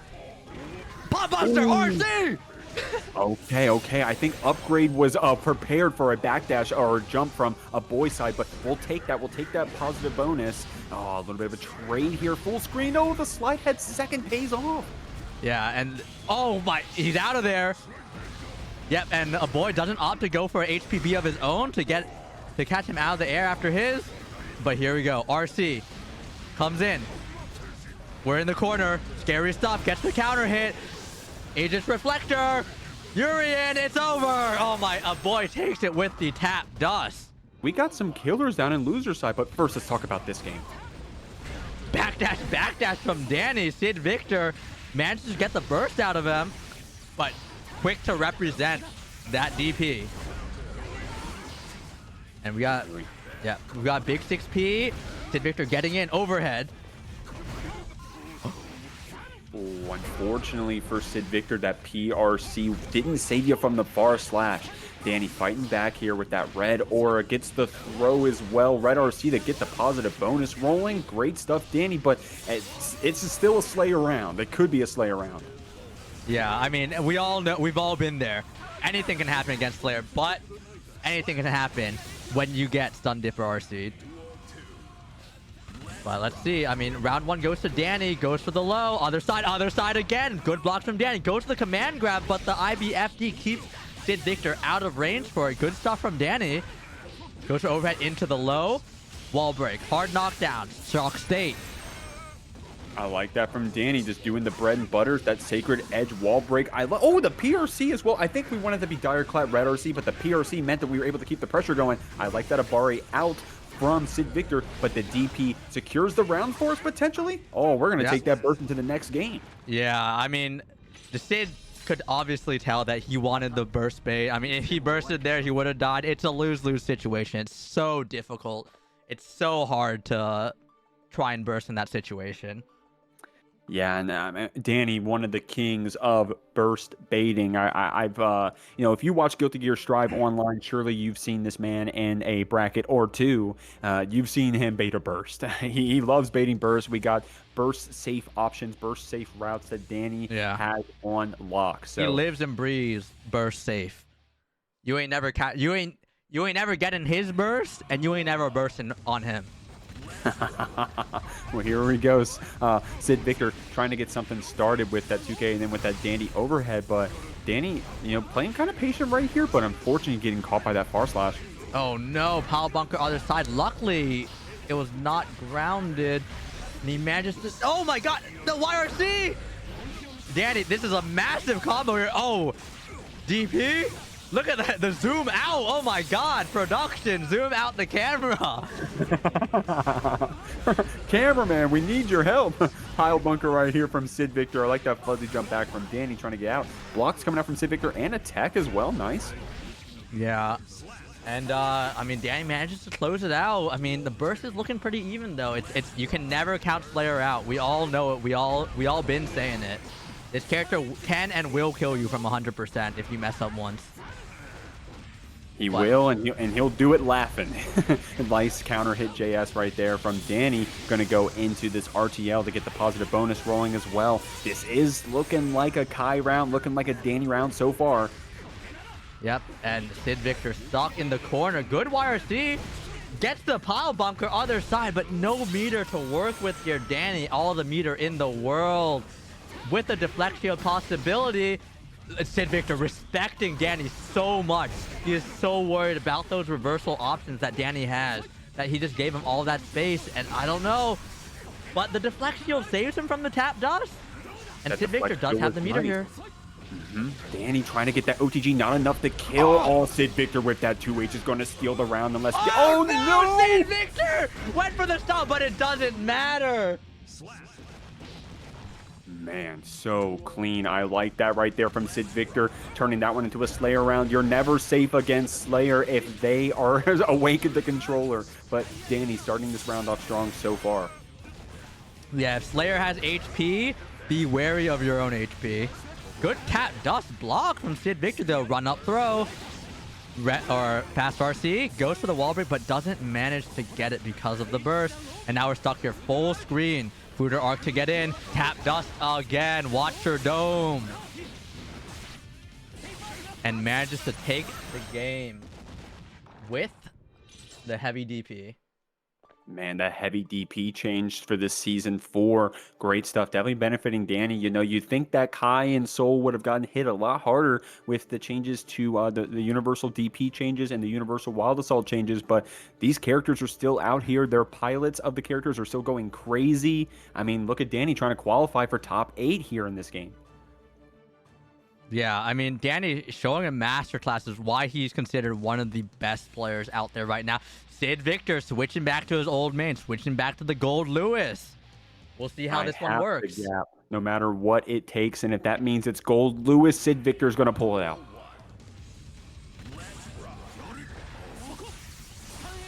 Here we go. I like that stun edge. A good angle. Trying to catch that really tall Gold Lewis, but still able to duck under it. Dany taking a lot of damage at the start of this round so far, but getting the pressure and the momentum back in our favor. And he goes for the deflection there, backdash, but manages to get hit again. This is such a scary situation. Gold Lewis, he can burn the system, but gets hit by the tap dust instead. He will have burst back for this next round, but this is getting very scary for Sidvictor right now. Yeah, it is. It is. Dany right here showing that they are confident, that they are willing to make it through that winner side, and they're going to do it no matter what character you're playing, whether it's Slayer or whether it's this Gold Lewis. Sidvictor trying to burst to stabilize something. I love that air-to-air into the drone, but Dany answered with burst. No, that's so unfortunate. The burst sends Sidvictor back into the corner, and now he's taking a wall break for his troubles. This is so scary. But the system must burn. Love to see that right there, but the counter hit close slash and the RTL just enough meter to get that red RC going. Well, I say just enough, but we're sitting on 100, enough to spend a super. Oh, Dany, man. 3-0. What would you do if there was a Baiken player in front of you? Unable to combo from any of their buttons. Every day, tens of Baikens suffer, unable to get anything off of the basic normals that we all take for granted. But for just $7.99, you can donate to save these Baikens from starvation by allowing them to buy a new character that actually does something. Please go online now to donate. And remember, you could save a Baiken player. There we go. Yeah. Happyrio. I almost corrected myself, but I got to remember that Happyrio and Happy Chaos, that's correct. I love that name choice from Happyrio, but it looks like RedDitto's got us in the corner starting off strong with that Ramlethal. Yeah, and I mean, this is the ram pressure we've all seen every day. It's just, it happens to us, it happens to you. You're just stuck there in the corner, but Happyrio manages to get out with the burst, gets to play the game again. Oh, here we go. I like this from Happyrio. Got the red RC 5D against RedDitto, man. Getting that soft knockdown. Neither of us have the tension built up quite yet, but that positive bonus is going to help us. Yeah, Happyrio managing to get in with the burst, though. I mean, I can imagine if you're real right here, you're quite happy. You get the burst and you get the round. Man, what a good feeling getting the burst and getting the round. Love that for Happyrio. But RedDitto ain't going to take it lying down. We're going to take that first round and turn it into knowledge and see if we can't get this momentum picked up. All right, here we go, though. Oh, back throw incident. We're going back. We're throwing again. Grappler moment goes low. Immediately goes to the super, gets the round. But if you look here, Happyrio, he has the burst. And look at RedDitto. He has nothing in that department. This could be really good for Rio. Goes for the roll mix-up. And here we go. Pressure started again. But Rio running out of bullets. Running out of bullets. Need to get some of those back into the chamber. But RedDitto ain't going to let you do it for free. It's going to take your burst right out your back pocket. Go into the Calvados. This is going to be a lot of damage. Yeah, sent straight through the wall. Rio does have the meter for a YRC or something there, but it's so scared. Goes for the mash. I mean, I believe RedDitto might have been trying to bait the YRC, and he gets the mash out. But this is such a scary situation because RedDitto has all that meter, but it's all gone now. Oh my God, he's running. It's so scary. And he goes in for the throw to close out the round. RedDitto, the pressure, the fear. I mean, you could see him dashing in and out on Rio. It was so terrifying to be in that situation. You press any button, you could instantly die. Man, RedDitto, I love that winning comment. You know, big fan. I love that. You know, showing some respect right there to Happyrio. Great stuff. I mean, we're going to the second game. I wonder what the big changes are going to be from Happyrio. I mean, I feel like we were both playing super well. I know that RedDitto definitely had some great combos there, so. Yeah, I mean, RedDitto is showing why he was a finalist at EVO. Goes for the far slash, wild assault. And here we go. Wall break coming out. Yep. Massive damage coming out from RedDitto. The confirm. This should be an easy, hard knockdown. Yep. Here goes the super. And Rio does have some meter to work with in both the burst. Yep, goes to the mash. I believe he might have been trying to bait burst there, but now here we go. Tap dust. Even Evo finalists can't block it. Yeah, damn near unreactable, apparently. Going into that Deus Ex Machina, getting the hard knockdown. We got all of our ammo, but man, RedDitto with a lot of resources as well. Tap dust again, but misses the combo. Manages to get the burst out of... Oh no! Managed to get the trade. Not what Happyrio wants, but it's not a terrible situation for Happyrio. But he gets jumped in throw with the OTG to close it out. What a tense situation. Yeah, that was a really, like, tricky red RC, like, momentum right there. They get the throw. Great stuff, RedDitto. But Rio fighting back here with this pressure, spending a lot of ammo. We don't have the 50 meter yet. We just got it. What are we spending on? Yeah, I mean, he had to use Wild Assault there to reload some bullets. Not ideal, and now he's paying the price. He doesn't have his burst anymore. Yeah, look at good this. block on the tap dust. Maybe it is reactable. Who knows? YRC coming out. Tap dust again. Reload the bullets. Back in the corner. I mean, at this point, you have to be worried. Yeah, you have to be worried about some kind of reversal. That was backdash BRC, though. Oh my, what an air throw coming out. And this should be it for Rio. Oh no, but he misses the super. Unfortunately. And it's not hard. It goes to the BRC. Doesn't get the BRC forward either. This is such a difficult situation. Oh no. Oh, tragic for Rio. Misses the super input, gets the gun take out, and fumbles the round. He had it. Very strong stuff from Rio, though, showing that there's a reason why he is in this top 8 qualifier. Great stuff. Great stuff. RedDitto, man. RedDitto, they have the confirms. They have the damage. I mean, making Heavy Chaos actually look like a mid tier. I think. I mean, yeah. I mean, the pressure that RedDitto is putting on to Rio is immense. It is so scary for him to press anything in this situation, and Rio's doing a good job of adapting to it. But RedDitto is just one step ahead of him every time. Yep, goes for the gun, taking out the gun, gets counter hit for his troubles from that range. You can't be doing that.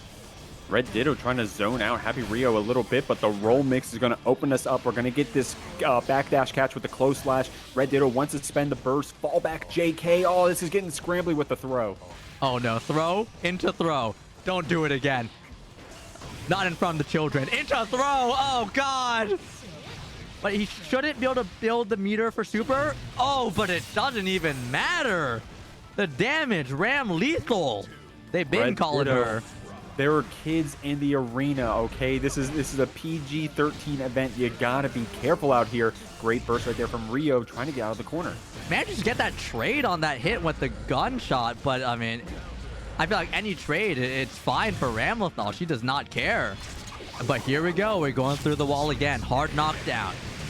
But there is super on the side of RedDitto, but he hasn't actually represented it at all. Yeah, that reversal super, I mean, sometimes just like knowing that it exists is enough, right? RedDitto waiting for the perfect moment.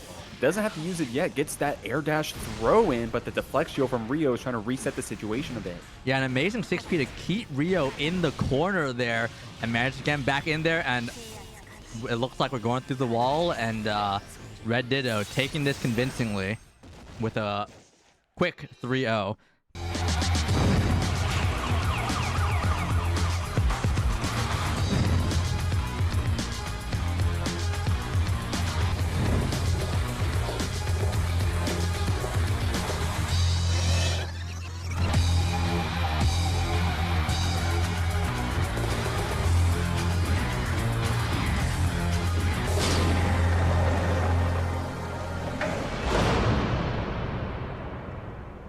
We're in.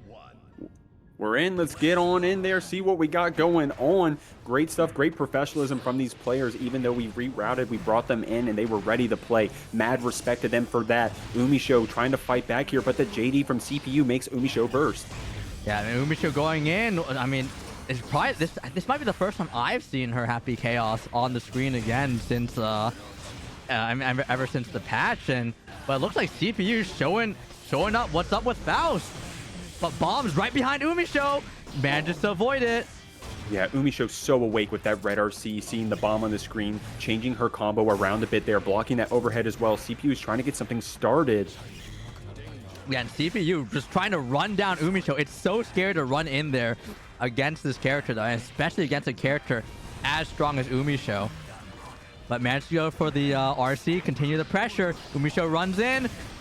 It's very scary. She's out of bullets, though. Manages to 6P, but nothing comes out of it. And CPU managed to get the counter hit to close out first round.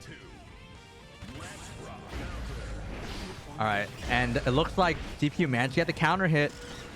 But the boys are coming in. Afro is up. Watch her hair. It explodes. Gets the small trade. Goes for the full charge scaffold, though. UMISHO dodges it. Manages to get the hit. It's not a hard knockdown, though. Oh, I like this from CPU. Gets that counter hit, but the thrust gets jumped over. UMISHO trying to dance around this bomb. We're playing a little bit of tennis. Yeah, it's so hard to hit around the bombs against Faust players because Faust players are so much more aware of like the timings and the angles that the bomb will go at. Opts for the wake up super. That's a rare thing. I mean, maybe it was a super PRC, who's to say, but sometimes you just gotta let it rock. Let them know that you are about that kind of stuff. Here we go. The YRC coming out from CPU in straight to the snip, snip, snip. What's the mix going to be? Yeah, it goes for the overhead. Doesn't manage to convert, though. I mean, UMISHO on the ropes right now. Burst to keep her in the corner. CPU showing a mass class of usage, but UMISHO managed to get that 6P into the hit to close out the round. And this is what UMISHO wants. She wants that burst gone. And she is in a great position right now, but has to use the burst on her own. Managed to get that curse, though. And now she's standing behind this wall, the Great Wall of Clone. A great wall of clones. CPU trying to dash block around it, but we are getting picked up here. UMISHO getting that soft knockdown as well. We're a little low on that focus, but we'll get it back potentially with our combo routing. CPU is taking a lot of damage here. Yeah, and UMISHO taking CPU straight through the wall with the Deus Ex Machina. And, I mean, good meter on the side of UMISHO, but CPU does have super, does have burst, opts to use the burst. But now all you have is super, and super isn't going to save you from the bullets from the Second Amendment. I need more bullets, UMISHO. Great stuff. Taking that game right there. Love to see it. Yeah, I mean, a very, very close round or close game between both players. I mean, both players showing excellent usage of spacing and recognition of each other's moves to punish each other from that range that they are both from the far range that they're both good at playing at. But yeah, all right, next round's coming up. And it looks like both players are going to opt to back up, but UMISHO gets that 6P. CPU, she opts to burst immediately, but has the bomb on the ground. UMISHO not aware. It was so hard to see because of all the jumping. It was just on the ground in the corner. But UMISHO, other side. Here we go.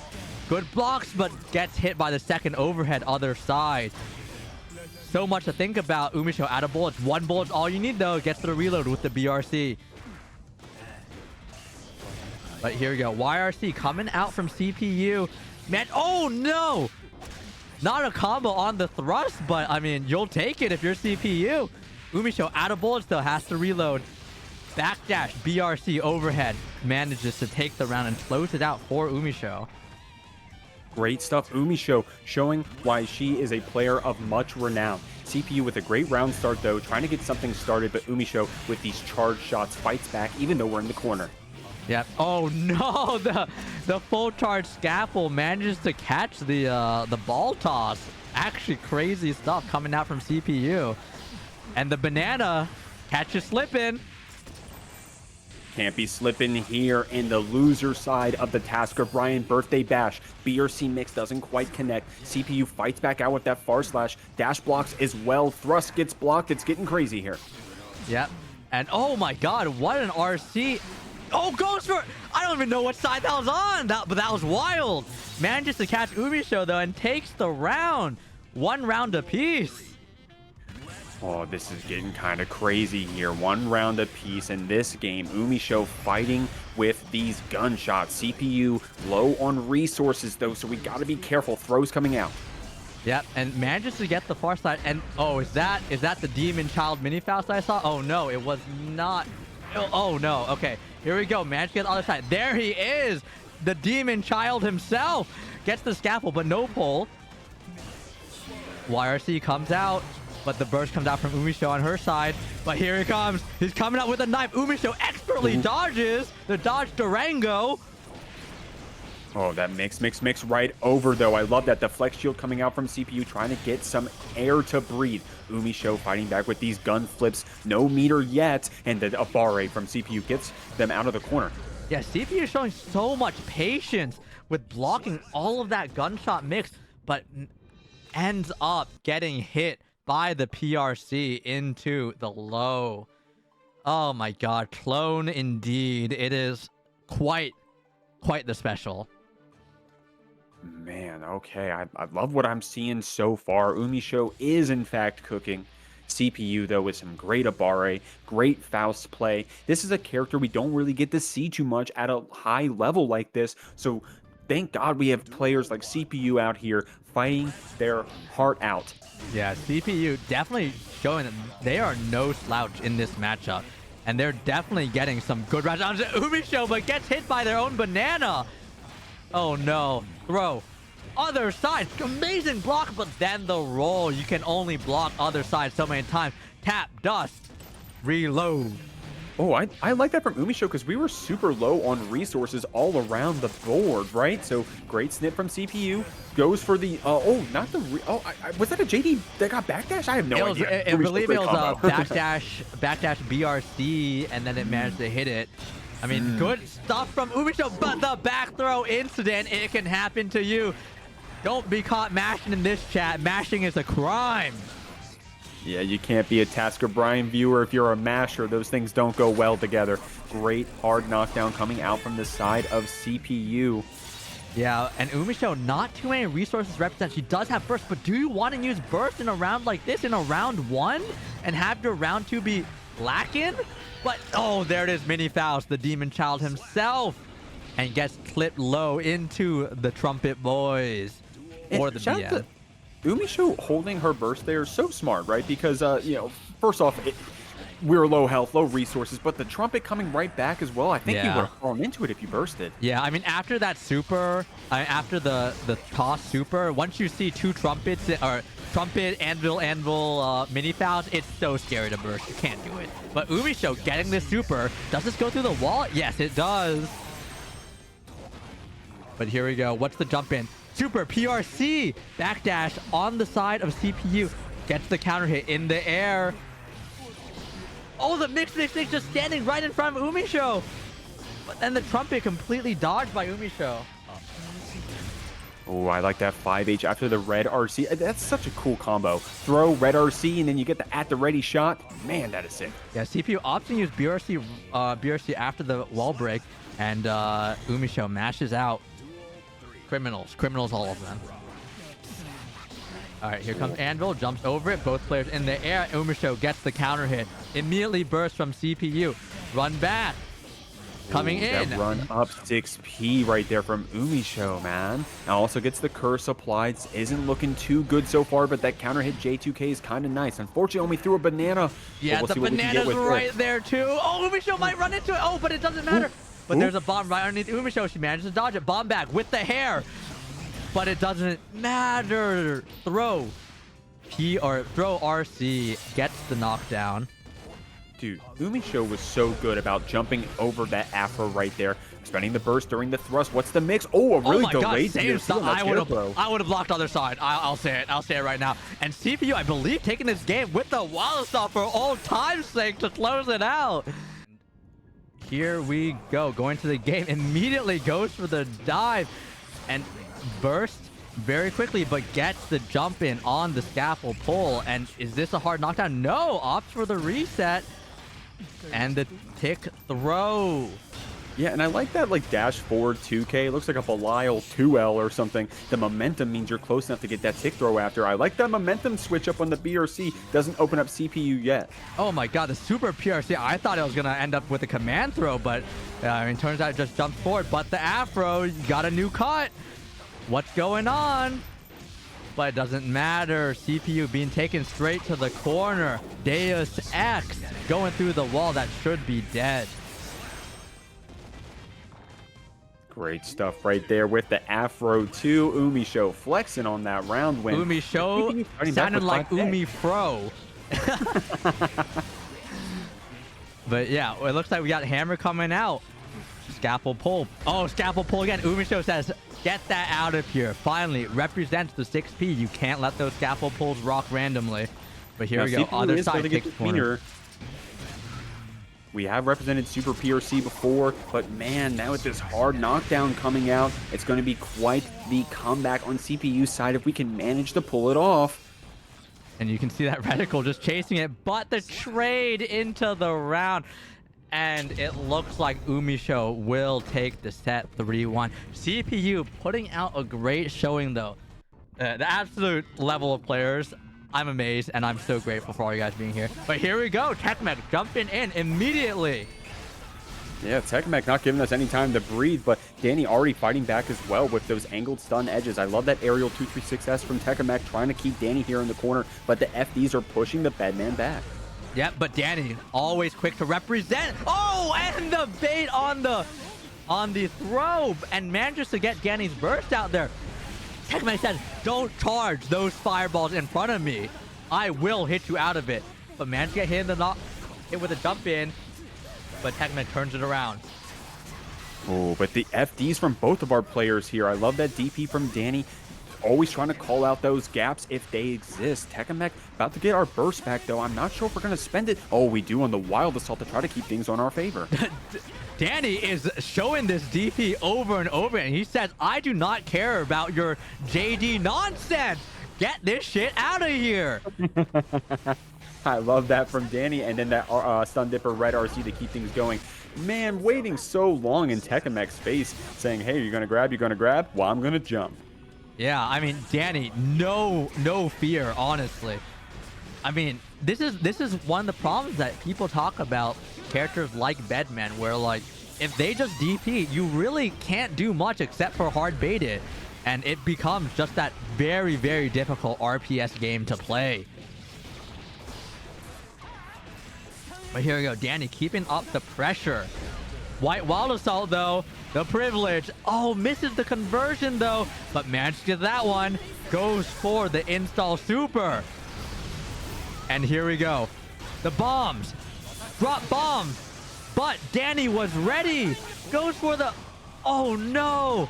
And he goes for the RTL RC. Closes out game 1. Man, that was a slobber knocker, though. Holy moly. It was only the 2 rounds, but damn, that felt like a long one with how much time TechAMEK was keeping that pressure up. But when Dany got the hits, he was taking away half your HP. Yeah, and you can... And I think Dany is really highlighting some of the struggles that Bedman has to deal with in this matchup, in that it's so hard to get anything started when a character can do something like DP. Yeah, and I mean, you do have some answers, right? You do have the 8-way dash. You got some interesting safe jumps. I personally don't know because I'm not a Bedman player, but looks like we got it opened up right here. Good stuff, TechAMEK. We're getting some of the HP from Dany. And there it is, TechAMEK finally baiting the DP and baiting the burst.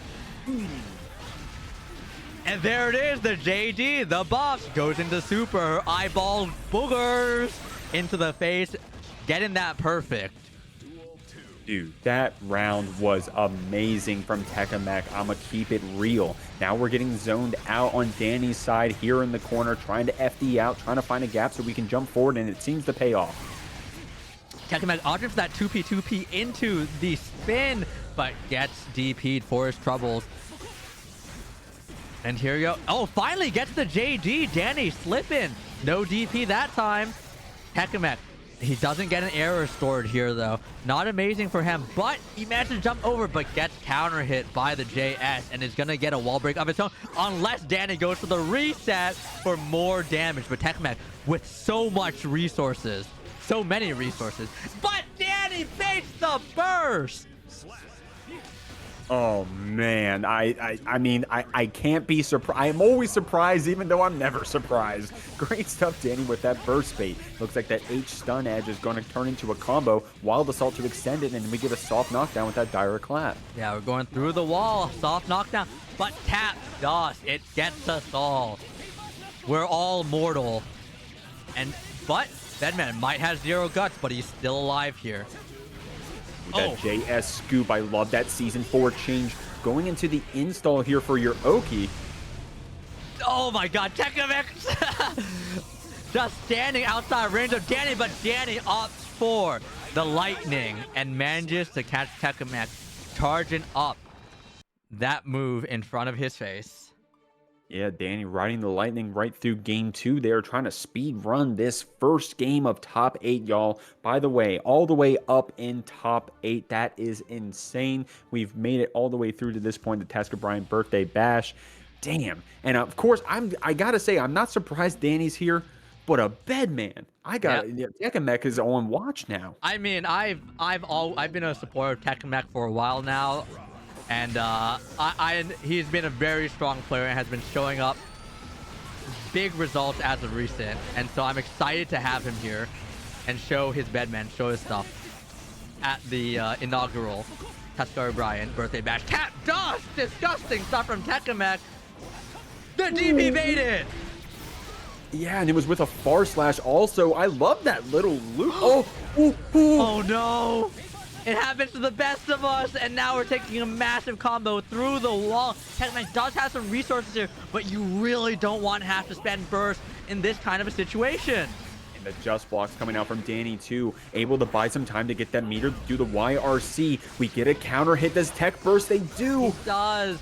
Yeah, you really hate to have to spend it, but you really want that round. You're so close, and the momentum of getting that round 1 is massive, and TechAMEK manages to get it. But Dany is coming into round 2 with his burst intact. Yeah, and already being down 2 games, you know, it's kind of all or nothing at this point, and it all needs to go in your favor. So every moment counts here. Dany fighting back with this Fudra Art combo, gets the wall splat as well. Dany saying, hey, are you going to keep that level up? Are you going to keep that momentum going? Yeah, and now he's TechAMEK sitting here, not very many resources. Dany building up that meter from positive and manages to get that hit, but the conversions just aren't coming out from TechAMEK. And TechAMEK, you can see the fear of the DP in his eyes, but now Dany says, I don't care, I'm not gonna DP, I could just super RC if anything happens. And that's what's happening now. And he goes through the wall. It's not enough though. Not enough. Let's see if Tech can fight back with one more good combo, but Dany awake with that 6P seals the round as we go into set point. Yeah, I mean, Dany is very close to taking this game, saying TechAMEK, the loser gets the burst bait, a perfect punish from such a far distance too. Dany, such mastery of the game, and he managed to get this match. This should be it for Dany with the super. Yeah, and that is it. But TechAMEK showing a great showing. Great stuff here for our players. I want to see what these round starts are going to be. Definitely some stubby short normals, right, from the side of Ramlethal, something like 2K or 2D. Well, that's where Testament really shines, that 2K, that 2D. But the far slash, the 5H, those H swords from Ramlethal can be quite the feat to overcome on the side of Testament. But this super for Simfukai starting off strong. Yep, and Simfukai manages to get the wall break immediately, goes for overhead Arbiter sign. And oh, the super represented finally. RedDitto did not represent a single time in our last game that we saw, but here it comes. But here we go. Simfukai manages to get it, get the hits, and then RC and closes out the round. I love what I'm seeing so far. Simfukai playing a really strong Testament, but RedDitto, we saw them on stream earlier. Here going to be no slouch here in top 8. FD blocks coming out on the side of Simfukai trying to fight back, but the throw gets jumped. The PRC keeps it safe, and we're still in the corner, man. Yeah, and Simfukai, oh my god, look at RedDitto dashing in and out. RedDitto swerving and gets the wall break. Look at that life disappear, but Simfukai comes in, gets the hit overhead, but it's not up. They're playing from full shoot. What just happened? We're teleporting. We're moving. And there we go. I like that OTG with the S Reaper from that distance and the Clash Cancel 6P and the 5P. Great reaction right there from Simfukai. Yeah, I mean, RedDitto also doing an amazing job of blocking all of these Arbiter sides, but Simfukai manages to bait the burst and take game 1 over RedDitto. Dude, that was so nuts, Brian. Holy moly. I love the reactions that Simfukai was representing in that last round. Like, they are so awake right now. That Clash Cancel 6P, that RC drift forward, the bait, the burst. Man, great stuff from Simfukai. Yeah, and that teleport situation was very, very interesting because I believe Simfukai had teleported to the succubus while RedDitto RC'd forward. It just looked incredibly jarring to watch them teleport across the screen like that. But going into game 2, we'll see what's going on. RedDitto game first hit, but managed to get the burst out of Simfukai. Good 6P coming out from Simfukai though. Yeah, and RedDitto is blocking those Arbiters full screen. You saw the just block, so we are reacting to them. Great stuff, RedDitto. PRC to try to keep Simfukai here in the corner, and we go into an S sword combo. Great stuff, RedDitto. Oh, goes for, we'll call that one a reset, as Simfukai is still here in the corner. Yeah, I mean, RedDitto is doing a really good job of keeping Simfukai stuck in the corner there, but, oh, here we go. They're just whipping moves in front of each other, but RedDitto managed to get the hit and close out the round. Great stuff. Oh my lord, RedDitto getting that first round here. I like these. I mean, we're doing some whiffing, but it's because we're trying to be preemptive. We're trying to guess what our opponent's going to be doing. Is it going to be that 5H from the Ramlethal, the far slash from the Testament? But we're getting opened up here. RedDitto goes into Calvados, is going to get this hard knockdown and a lot of damage. You know, this super used to deal more damage, y'all. God damn. That is insane. Honestly, unethical stuff. Simfukai, oh, amazing work with the wild shot to get rid of the burst, and Simfukai is so scared of using the burst and getting baited that Simfukai takes their burst into game 3. Yeah, I guess so. You know, at least you get to keep your burst until the next game. RedDitto really showing why they are a player of their renown, getting that top 6, excuse me, at Evo this year, 2024 Evo, representing that Ramlethal. And honestly, the Ramlethal representation is kind of slim recently, right? You got RedDitto, you got TechAMEK, you got SQ, of course. I mean, can you name some more? I mean, these are the players you got to look up to if you're trying to learn Ramlethal at the highest level. Yeah. And, I mean, oh my god. RedDitto's doing such a good job of dealing with these Arbiter sides, blocking every single one and trying to dash in to make them whiff. Good IB on the flip from Ramlethal, but now it is all RedDitto. Keeps tskrBrian in the corner, gets the rock conversion. Whoa, I love that Arbiter right there. Good just blocks from the side of RedDitto. They are still reacting. Those Arbiters got 100 meter. Oh, is this going to be the swag PRC one? Oh, no. We're just going to go ahead and keep our 50 tension. Okay, okay. All right, here we go. Hard knockdown. Rock. Rock. No paper, only rock. But No manages to whip. paper. Get 6P from full screen. And here we go. Yeah, every Arbiter blocked. Maybe I'm now starting to see the struggle of this Testament character. Oh my god. It's so hard to do anything. Talking about no paper, a little bit of a reminder for y'all. Everyone in the top 8 side of the bracket gets a piece of the pie of that payout. I gotta remind y'all, $1,037 in the prize pool for this free-to-enter online Guilty Gear Strive tournament. I know our players want a piece of it. Yeah, so please use those Matcherino codes, !Matcherino, and claim those codes to add a little bit to that prize pool. But while we're going, I mean, tskrBrian, bring on the life, and oh my god, the life bar just disappeared instantly. Holy moly. Good stuff right there. RedDitto taking that game 3, getting a little bit of a lead here. Only one more to keep moving on that winner's side of this bracket. We'll have to see what adaptation tskrBrian makes going into game 4.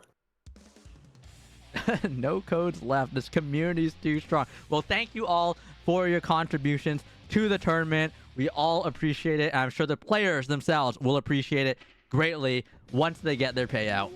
Yeah, I hope with 1 billion people in the crowd that we'd be able to claim 50 codes. So shout out to y'all. We appreciate it very much as tskrBrian is running some pressure here. RedDitto wants the burst to try to keep their pressure going, but the burst comes out on the other side. Damn, this has been quite a start. And here we go. Straight into the corner. Super wall break. What's the mix? Overhead. Goes low. They're just whipping buttons in front of each other. It's fine though. Raw. Oh my god. Reco 1-0 from the side of RedDitto, trying to see if we can't bait tskrBrian into a reactionary Aboii option. Oh my god, that kill! What the hell? But I mean, I don't even know what to say. yeah, that was kind of crazy. I actually not. Whoa, the succubus kind of went in a weird place there, but it's fine. RedDitto getting started here though. And he has the meter. This is so scary. tskrBrian not representing Wake Up Super once, but I mean, I'm sure for good reason. It's so scary to do something like that. And it gets hit with the tap dust. tskrBrian does have burst. They do have Wire Stay. They do have Wake Up Super. Uses the burst. Good burst right there from tskrBrian. You needed that or else you were going out of this game. I got to see what RedDitto has to do with this 100 tension. tskrBrian, of course, wants to fight back with their 50. I like how patient they're being. Oh, what a throw! Two of the best to do it, UMISHO and Lucien. But let's see how this goes. Lucien on the left, UMISHO on the right. Big mashes coming out from Lucien. Gets that counter hit. Burst baited. We're going all the way. Full charge dust combo. Coming in. Wall broken. Knockdowns hard. Great start right here so far for Lucien. And just a reminder for y'all guys, yeah, we're here on the loser side of the bracket. So if your favorite player loses this game, they're going home. They're leaving the arena. But remember, all these players are still in the money. So if you want to make a matching contribution to give them some more, please do so. And Lucien destroying these bursts to consumer a burst even. Second burst taken, but UMISHO manages to get the turnaround. But Lucien bursts on himself. And here we go. Here's the pressure. UMISHO is cursed. Lucien's running up. BRC mix. That was a great block from UMISHO on that overhead after the BRC, and now UMISHO is going to show you right back what mix that she has. The roll opens up Lucien. We get the Oki. We get the throw as well. Okay, this is getting the momentum back in UMISHO's hands. And big mashes from Lucien, managed to get other side, and this should be game. And it is. Lucien coming out strong, baiting 2 bursts from UMISHO. Great stuff coming out from Lucien. And remember, this is losers. This is losers. Oh my god. Whoa, what a crazy game. While we're waiting to get into the next one, want to shout out Holy Fool for dropping $20 into the bucket for that match arena. We appreciate you very much, Holy Fool, for doing that. Getting us up to $1,057. God damn, y'all. This bracket has been insane so far. Prize pool's been insane. Production has been insane. And I know this game, too, is going to be crazy as well. UMISHO is going to make some adaptations for sure. Yeah, let's see what's going to happen here.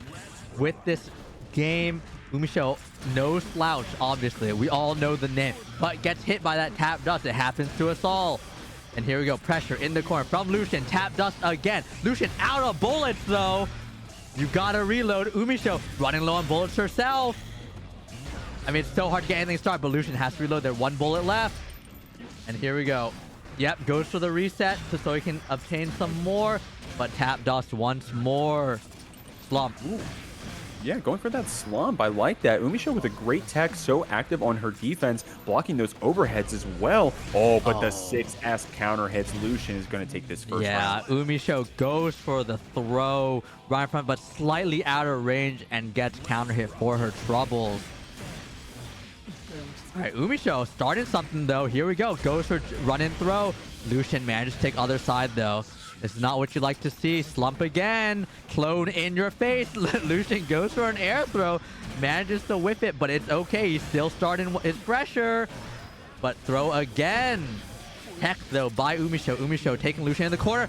Burst should have been baited, but UMISHO must have done something and manages to get hit by the burst. Very unfortunate stuff, while Lucien takes the corner once more. Yeah, and then UMISHO is trying to FD out. Oh, no, unfortunately lost our focus, both literally and in the game. Great stuff. UMISHO capitalizing this with a wall slump setup, takes the round. Oh, no, an unfortunate miss for Lucien. He was doing so well and just fumbles with the focus. Very unfortunate stuff, but it's okay. He still has 1 more round left in this game. Here we go. The curse was applied. The burst is coming out. UMISHO is trying to fight back here. I love this, but the Aboii, that 2P from Lucien. Oh, we're gunning down full screen. Call it a sniper match. Yep, and here we go. Pressure. Goes for the super for more focus. Not having a repeat of last time. Tap dodge. Reload. Slump. And here we go. We're back at it again. We is our do be back at this. Gun pressure in the corner again. Wild assault. Shimmying. Shimmy neutron. Goes for the throw. Oh, and then the empty hop low. This is truly an anime fighter. Great stuff right there. Going to the super to close out this second game. Damn, dude, Lucien is up 2 games right now. Yeah, Lucien. I mean, Lucien was supposed to go to EVO this last year, or this year, but could not do it because of personal reasons.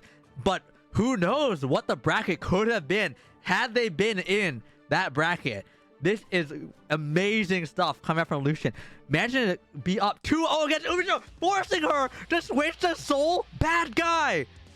The Sun Man himself, Solar Bad Fellow. The Umi Soul, some will call it, coming out here in the loser side.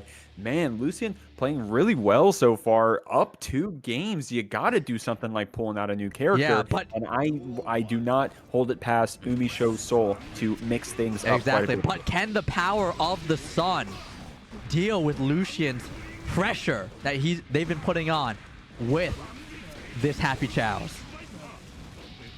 And UMISHO coming in. Big damage, goes for the throw. Oh no, Lucien taking the corner once more. Slump. God, Dr. Slump. But UMISHO doesn't care. Mashing with no regard for human life. Yeah, Gatling's right through the clone. Good stuff, UMISHO. And now the Bandit Revolver's going to carry Lucien to the corner as well. Wild Assault's coming out. Lucien does have enough burst to try to get back out of this as well. Charge shots, FD's coming out, but the Aboii from UMISHO puts Lucien back in the corner.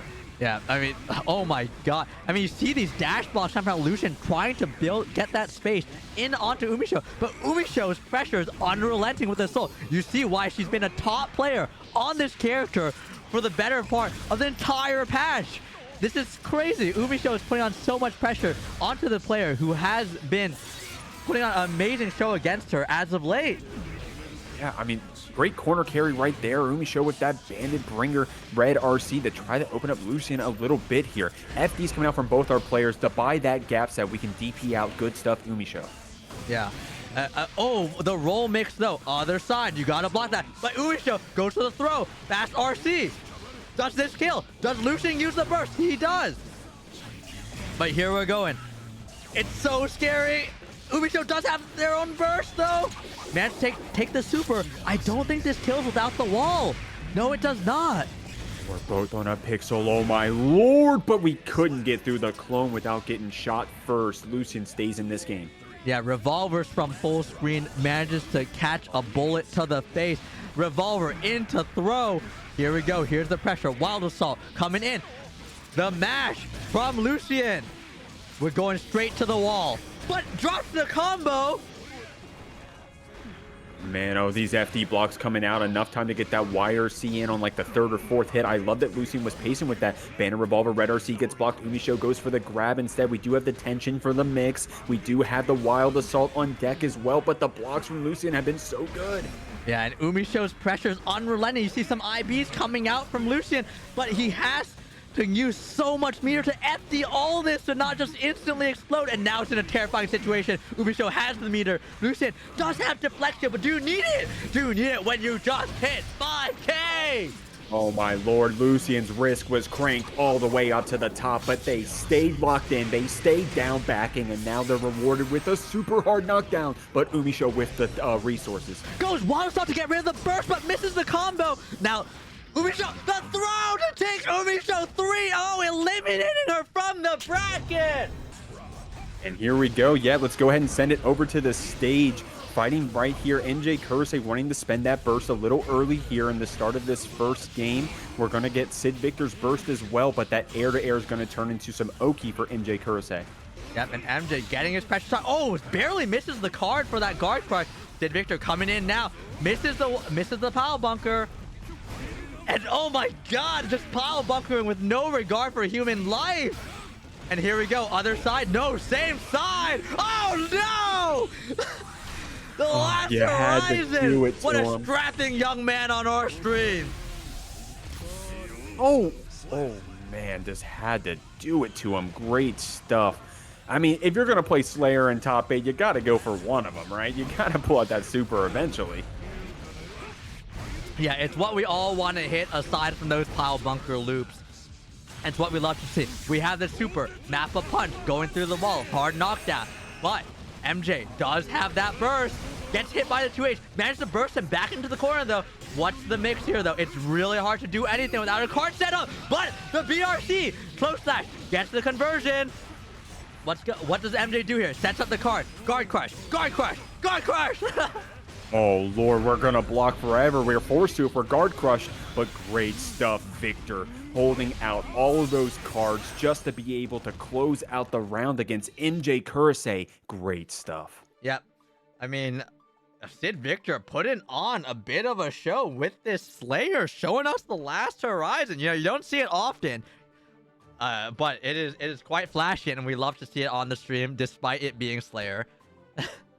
Yeah, I think one of my worst fears as a mid-tier competitor would be to play against a good player, someone of Sidvictor's fortitude, and then have them hit me with that last horizon. Oh, man, would not feel very good, I gotta say. It happens to all of us, you know. You just gotta take it in stride. But we're coming to next round. What is MJ's adjustment here? Wow, round start 6-8, gets hit by the Master's Hammer, though. I mean, this looks so difficult to deal with. I mean, Slayer, just such a scary character for everyone to play against.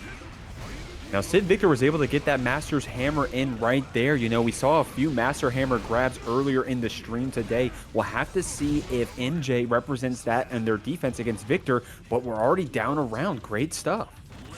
Yeah, I mean, I forget who it was, but they were showing that they I believe it was Wozgozz showing that they understood the Slayer matchup, throwing every single Master's Hammer thrown out at them.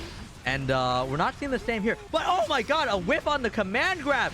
Oh no, but another one catches the deflection and then gets counter hit with the universe. Oh no, you hate to see it. But this is a quick 2-0 for Sidvictor. Slayer running a clinic right now. Yeah, Sidvictor kind of going crazy on that Slayer, you know. I'm thinking back to Sidvictor Gold Lewis, and I'm like trying to see the Gold Lewis inside of the Slayer there, but I don't see any signs of life of that old Gold Lewis. I just see a gorilla in that Slayer tearing up MjKurase so far. Yeah, I mean that round, I mean easily less than a minute maybe. That was crazy. We're speed running this bracket apparently due to Sidvictor. Yeah, Victor said, hey, that loser's bracket got held up a little bit, guys. I'll speed it up for you. Why not? Yeah, and MJ getting his Wild Assault caught out, counter hit for his troubles, and now he doesn't have burst. A good misfire is catching out, but a raw pile bunker sends him straight to the corner. Man, and both of our players here are going to have enough burst meter in a second to go ahead and spend it and get that second chance if they need to, but the jump on the command grab, great defense from MJ. Yep, and MJ trying to get something. It's so hard. I feel like at every turn, anytime MJ tries to do anything, there's just the Mappa coming at you. There's just the pile bunker coming at you. It's so hard to do anything in this matchup. But who knows? We'll see. He gets the hard knockdown. Is this baited? It is. Ooh, good bait right there, MJ, and the punish with that close slash. Great stuff. What's their name? MjKurase. Good stuff. Signs of life here. We're gonna need it being down 2 games, you know. Oh, good counter it with the wild cut. We're gonna get that wall break. Not a hard knockdown, but we'll take the positive regardless.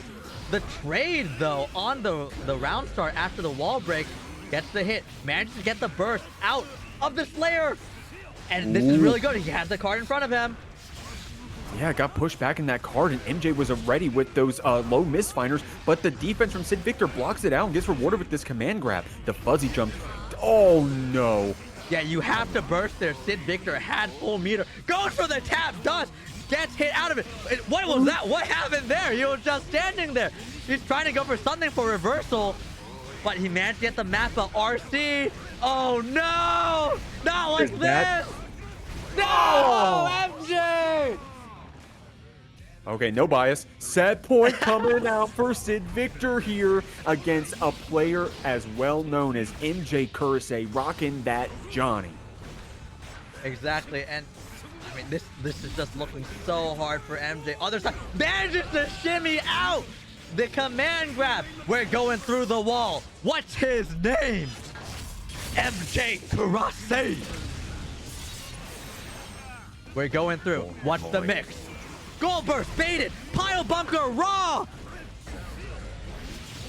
This should be kill. MJ showing signs of life. We're still in it. 2-1. Man, that's what we needed. If you're a MjKurase fan, this is what you're rooting for. Some sort of comeback, some sort of stabilization against that explosive Slayer play from Sidvictor so far. Yeah, I mean, MJ on the board now. It's still doable. You can always come back. This is Guilty Gear Strive. Anything can happen. Some have said, I've heard rumors, unsubstantiated, Johnny could be top 1, maybe top 2. I don't know. But I mean, we all heard the rant. If you're on the internet, you heard the Johnny rants. But here we go. I know Slayer definitely a polarizing character. Is he one of the better characters? One of the worst characters? I don't know. But Sidvictor is up 2-1 right now. But we're getting opened up against MJ. Yeah, we simply did not see Slayer at EVO. But that could have just been because of how new it is. Maybe Sidvictor has developed the character to be a winner in this current patch, in this day and age. And at a premier tournament such as the tskrBrian Birthday Bash, he is showing his stuff. Yeah, a platinum event such as this, definitely one that a player wants to go ahead and win. Unfortunately, can't get any Arc World Tour points here, but at least you can get a slice of that $1,000 prize pool. MJ closing out that round with a swag 100 tension combo. Yeah, it was originally an Arc World Tour qualifier, but because I'm a Zato player, I heard Daisuke wanted to keep it down and took away the Arc World Tour points, sadly. But MJ getting those mashes, coming in there, but doesn't really get anything, but gets the counter hit, other side, corner. No, it's not gonna be a hard knockdown. Goes for the reset. Oh man, I love this from MJ. We're gonna go ahead. What's the mix with 100 tension on the side of Sidvictor and a burst? You gotta get through 100 meter and a burst. Oh, but the air throw, great start. Oh my god, it was so tricky. I thought he was gonna go back to the other side, pile bunker again. Sidvictor one game up from eliminating MjKurase. Oh man, oh dude, if you're an MjKurase fan, you're a Johnny fan crowd, I need to hear you, whether you're at home or whether you're in the stands. You gotta start cheering, but the defense is coming out crazy for MJ. Oh my god, what a pile bunker! Oh, but the whip! But MJ doesn't manage to get a punish on it. Oh, vault, throw. It's happened to all of us. Goes low. Gets the pop-up, manages to barely build enough meter. We're going through the wall. It's J time. What's the J stand for? Jeekly. Register now. Next week. We're jumping in. Catches the backdash, counter hit. We're going through the wall again. Card. He's the king. No, it's the Joker. Jump in again. What's the mix? Card. Immediately. Vault. Where are we going? Oh, and the 2K. We love to see it. Flaggy. The stanky leg coming out from MJ, closing it out 2-2. MJ, can he make it through against Sidvictor? I gotta say, no matter what happens from this point on, this set has been so awesome. So awesome. Great stuff, MjKurase, for bringing it back this far. We gotta see if they can do it for one more game, or if Sidvictor is gonna lock in, tie those shoes, and close it out. Yeah, we'll see what's going on here. It immediately opens up the mappa. MJ opts to use his burst immediately. Sidvictor going for the wall break. What's the play here? He doesn't have hard knockdown, doesn't have meter. But here we go. MJ managed to get the hit. Guard crush. And then we have Nsenga. Comes in with the counter hit. Goes through the wall. Jeekly.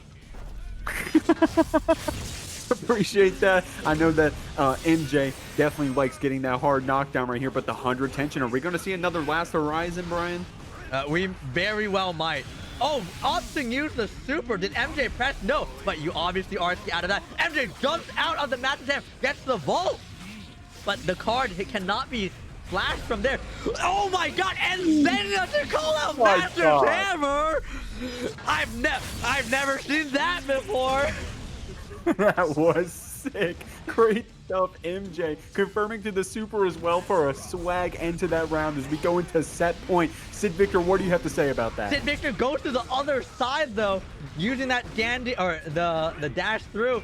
And here we go. It's so scary to be MJ. Gets clipped by the 2H. Sidvictor says, you might have gotten that round, but here we go. It's gonna be a round 3 very soon. I'm Slayer. And it's so scary. Yeah, you always have to watch out for those jump-ins into immediate grab. Last game, last set, MJ versus Sidvictor. MJ taking him straight to the wall. Yeah, using that Wild Assault to try to keep that combo going. Sidvictor with the great blocks over here, not getting opened up quite yet, but look at that defense getting punished with a throw from MJ. Great stuff, blocking the overhead Mistfinder too. Gets the low, gets the hit. MJ's so healthy. Sidvictor does have burst here. It's so scary though. It's so scary for both men. Oh, Sidvictor goes for the throw. Other side, MJ backdashes. God, MJ hit the backdash button like 40 times there. Oh my god, but no punish. Oh, but the super! Oh my god! Oh my god! Ah! Come back, grab! YRC! I'm holding my breath, Brian. Card. Ah! Ah, oh my god, the way it's disgusting! He's an animal! But Lucien has been putting on quite a show with his happy cup and opens up very strong. Managed to get the burst from TechAMEK. TechAMEK, Beyblades in. Gets the overhead, but here comes the block stun. It's so scary to do anything here and manages to get the hit from TechAMEK. But now the burst used from Lucien as well. And we're sitting here full screen. Both players just sitting there, respecting each other. Yeah, Lucien with that head glitch hiding behind the clone right there, trying to get some headshots on TechAMEK. The backdash gets caught though. BRC does the slowdown into a combo. 5H connects. We're going to go ahead and try to get a slump or a wall splat here in just a second if we can help it. But TechAMEK's blocker is too good. Yeah, and TechAMEK's going in right now. And, oh, it's so scary to do anything against all this pressure. Bedman is a matchup that requires so much knowledge, especially when you do not have any kind of invincible reversal. You need to know so much about how they structure their pressure sequences in order to press anything against this character, else you could just easily die. Yeah, and I was saying it earlier, those JDs are an awesome conversion. I mean, look at this damage, man. This is one of the worst characters in the game, and that was the damage we just dealt. Yeah, so they say, but he has been buffed now. So, I mean, we will see. But he looks like he's going to end up going through the wall. But look at the meter on TechAMEK. He's healthy. He's got burst. He's got double bars. Full sticks of butter. Goes to the BRC. Overhead. Overhead. Oh my overhead. God, 4 overheads. Watch your dome. You got to wear a helmet. In these parts, goes for the burst, goes for the burst bait, doesn't manage to get it, gets the air throw. What an air throw from Lucien. And it looks like TechAMEK opts to use his burst in this round, and then Tin manages to hit Lucien on the backdash from the cursed toss. Close out round 1 for TechAMEK. Bedman on the board. Was so good with that, just bursting that out right there, getting that fireball in. Great stuff. I mean, man, we saw how dominantly that. I'm just gonna keep it real. Just keep it real. No bias. We just saw how dominantly Lucien won against UMISHO earlier in the previous game. I mean, and then for TechAMEK to come by and then win against Lucien right there. Whoa, that's crazy. I'm doing some power scaling right now in my head. Yeah, like I said, TechAMEK has been grinding on the tower day in and day out. I think since I started playing this game seriously, I've seen TechAMEK, and he's been in that tower since day 1. The mines. In the mines, slaving away on this bed character. But here we go, TechAMEK sitting full screen, and now this is a matchup we don't see often, and this is so interesting to see both players so respectful of each other from full screen. Yeah, I mean, it's you know, Happy Chaos, a character that demands respect. Bedman, a character that demands respect if you don't know what you're doing, right? So we want to sit back, we just want to shoot you down if we can help it. But TechAMEK, great defense, eventually did get opened up, did get wall splat. Lucien, awesome, confirming the super, taking this first round. Yeah, Lucien taking him straight through the wall, but TechAMEK does have that burst advantage. But Lucien managed to get the first hit in, but now TechAMEK manages to come back, and it's so scary in the face of all that Gary Crush. It's all coming. It's so scary for both of them. And Lucien's just stuck in the corner. That JS, the vacuum hands. And we're going through the wall. Hard knockdown for TechAMEK. What is the mix? Where are we going? JS. Oh. It's so scary. Lucien managed to get that 6P, and now we're staying here full screen once again. Both players respecting each other full screen. Lucien runs in, TechAMEK onto the super, and it hits! Oh my lord, I guess Lucien was just really confident running up with that gun, but TechAMEK saying, hey, I got 50 tension, you gotta be a little more careful. Yeah, I really thought that Lucien was blocking there, but I mean, I guess he got hit as he was doing the gunshot while running. That's crazy. TechAMEK putting on a show for us right now, showing us that Bedman might not be bottom tier. And here we go. I mean, like I said, TechAMEK's been grinding since day 1. I mean, grinding on that rating update. Sometimes hitting top #1 Bedman over GC Yoshi, but I mean, normally #2. Sorry, TechAMEK. I respect that. They're trying to get the stats right, getting that curse applied. Lucien getting a soft knockdown. Now we do have some tension on the side of TechAMEK and some burst on the side of Lucien, but that positive bonus means we're going to get a few more resources, confirming into super for that hard knockdown. Is this kill? Yeah, Bedman, low guts character, going through the wall after only like 2 hits there. That's going to take you out instantly. 1-1 Lucien still showing signs of life though. I mean, showing why they're the one who eliminated UMISHO earlier. But TechAMEK, I mean, he's putting on the pressure for sure. Oh man, TechAMEK. I was saying it while you took a step away, and I'm just gonna say it again so you hear me, Brian. I am falling in love with watching TechAMEK. Oh, TechAMEK is amazing. I mean, like I said, every time I fought this man, I think the only reason I win ever is because Zato into Bedman is a winning matchup for Zato.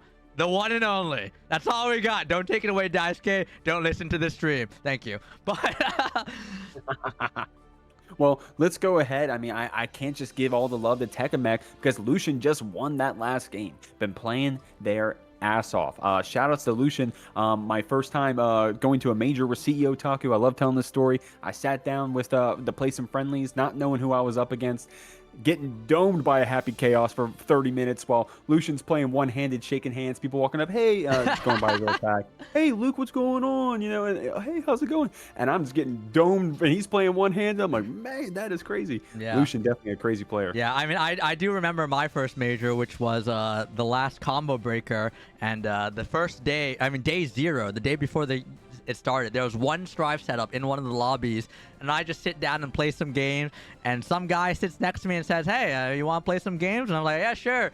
And then he picks up Bedman, and I'm like, oh, whoa, Bedman player. And it was TechAMEK, and he was like, hey, yeah, we literally played in Tower yesterday. I was like, whoa, that's crazy. Like, what's up, man?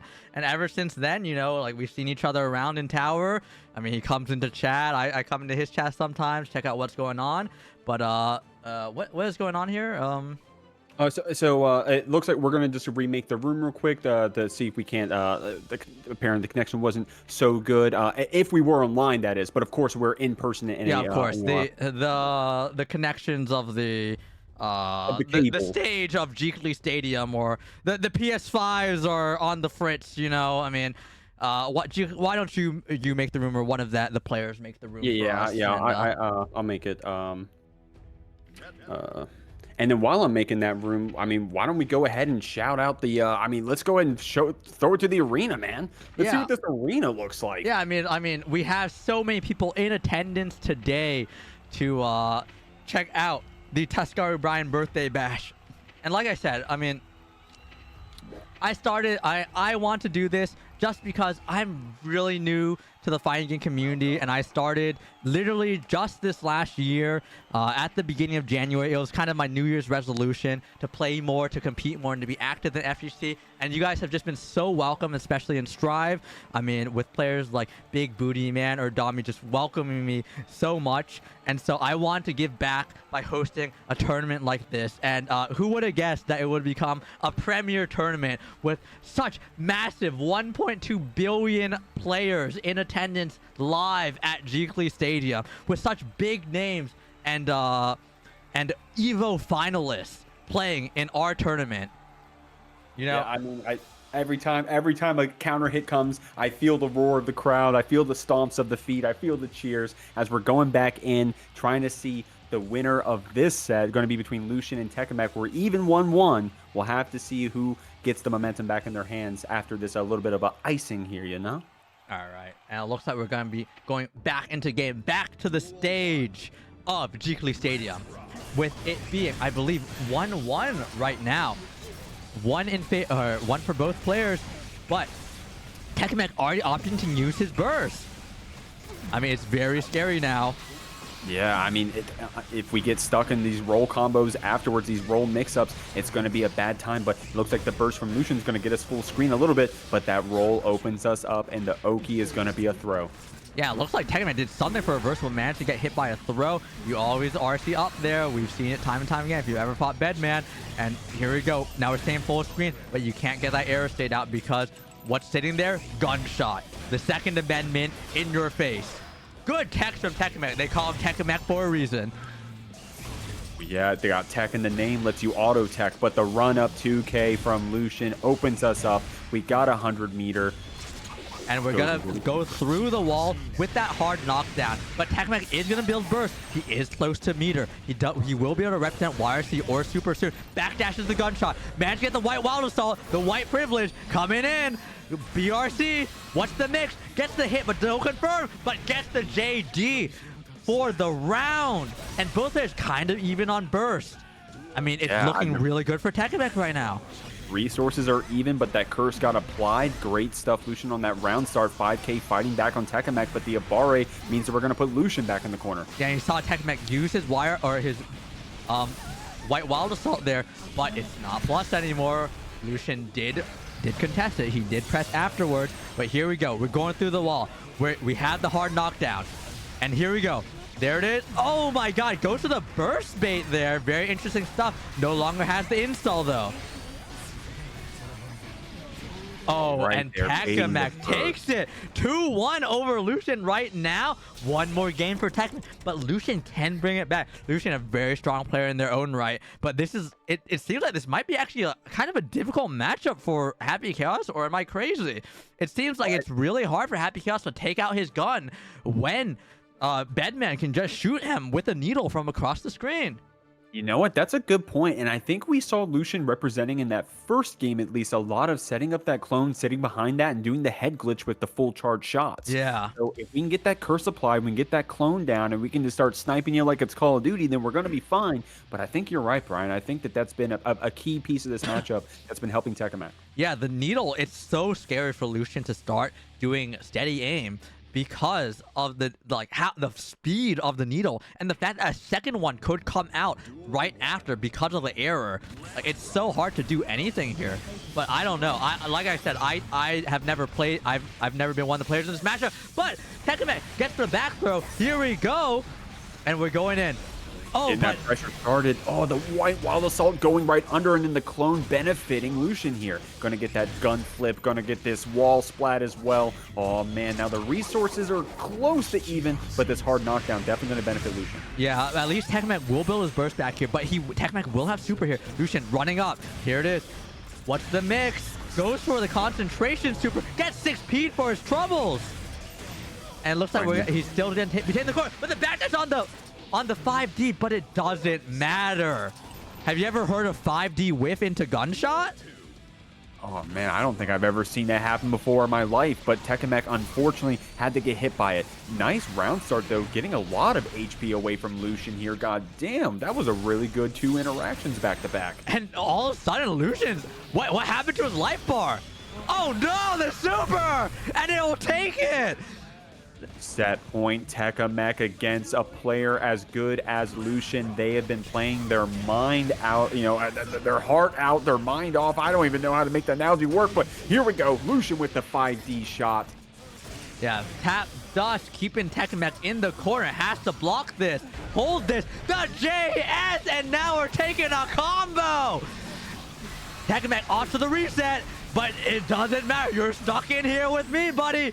Lucien, no meter, can't do anything, no burst. Has to use it once he finally builds it. And this but is look at this, look at the fear. Even though we were in the corner, we had the clone doing that 5D shot counter hit for Lucien. This is going to be some damage against TechAMEK going into super as well. I don't know if we're close enough for the wall break, but hey, we'll carry you there. We'll get that kill. Oh my God, Lucien evening this up 2-2. I actually did not think it would kill, but I didn't think he was close enough to the wall, honestly, but Lucien, even that was so close for TechAMEK. He was so close. I think maybe if he had not used his Wild Assault and gotten clipped because of it, he would have still had burst there and could have probably used it. But I mean, you know, we're only talking in hindsight. It's so hard while you're in these tough situations. But it looks like we're going to a game 5 between TechAMEK and Lucien. Man, holy moly, I'm just sitting here scratching my head right now. This has been insane tonight, the amount of game 5s we've gotten with some very interesting characters. I mean, shout out to TechAMEK. They've been the main source of it, really. I'm glad to see some representation from these lower tier characters, or from what people perceive to be the lower tier characters, with players that I have known for a while, for almost the entirety of when I've been competing in Strive. So I'd love to see TechAMEK going this far in the bracket. But nice. Here we go, TechAMEK right getting it started. Do we take the hard knockdown? Yes, we do. Now, what's that mix going to be with this 8-way dash JS scoop?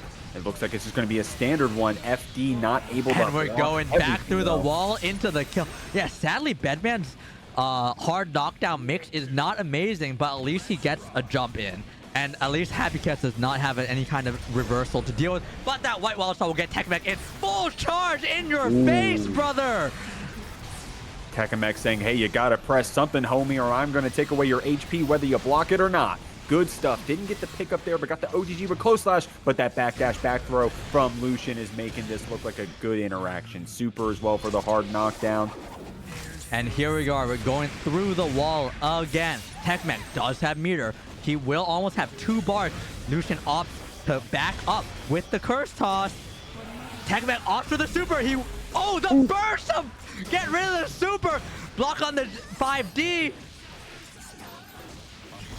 But Lucien not closing it out. Oh my god, the tech! A mech! And then here we go. Lucien applying that curse, getting that clone saying, hey, you can't shoot me. With the white wall, going straight through everything. Lucien had the clone, but the clone disappeared at the very last second. Anything can work if you are him. If you are the Himulation, if you are Himbuck2, if you are Himon and Pumbaa. Brian with the bars out here.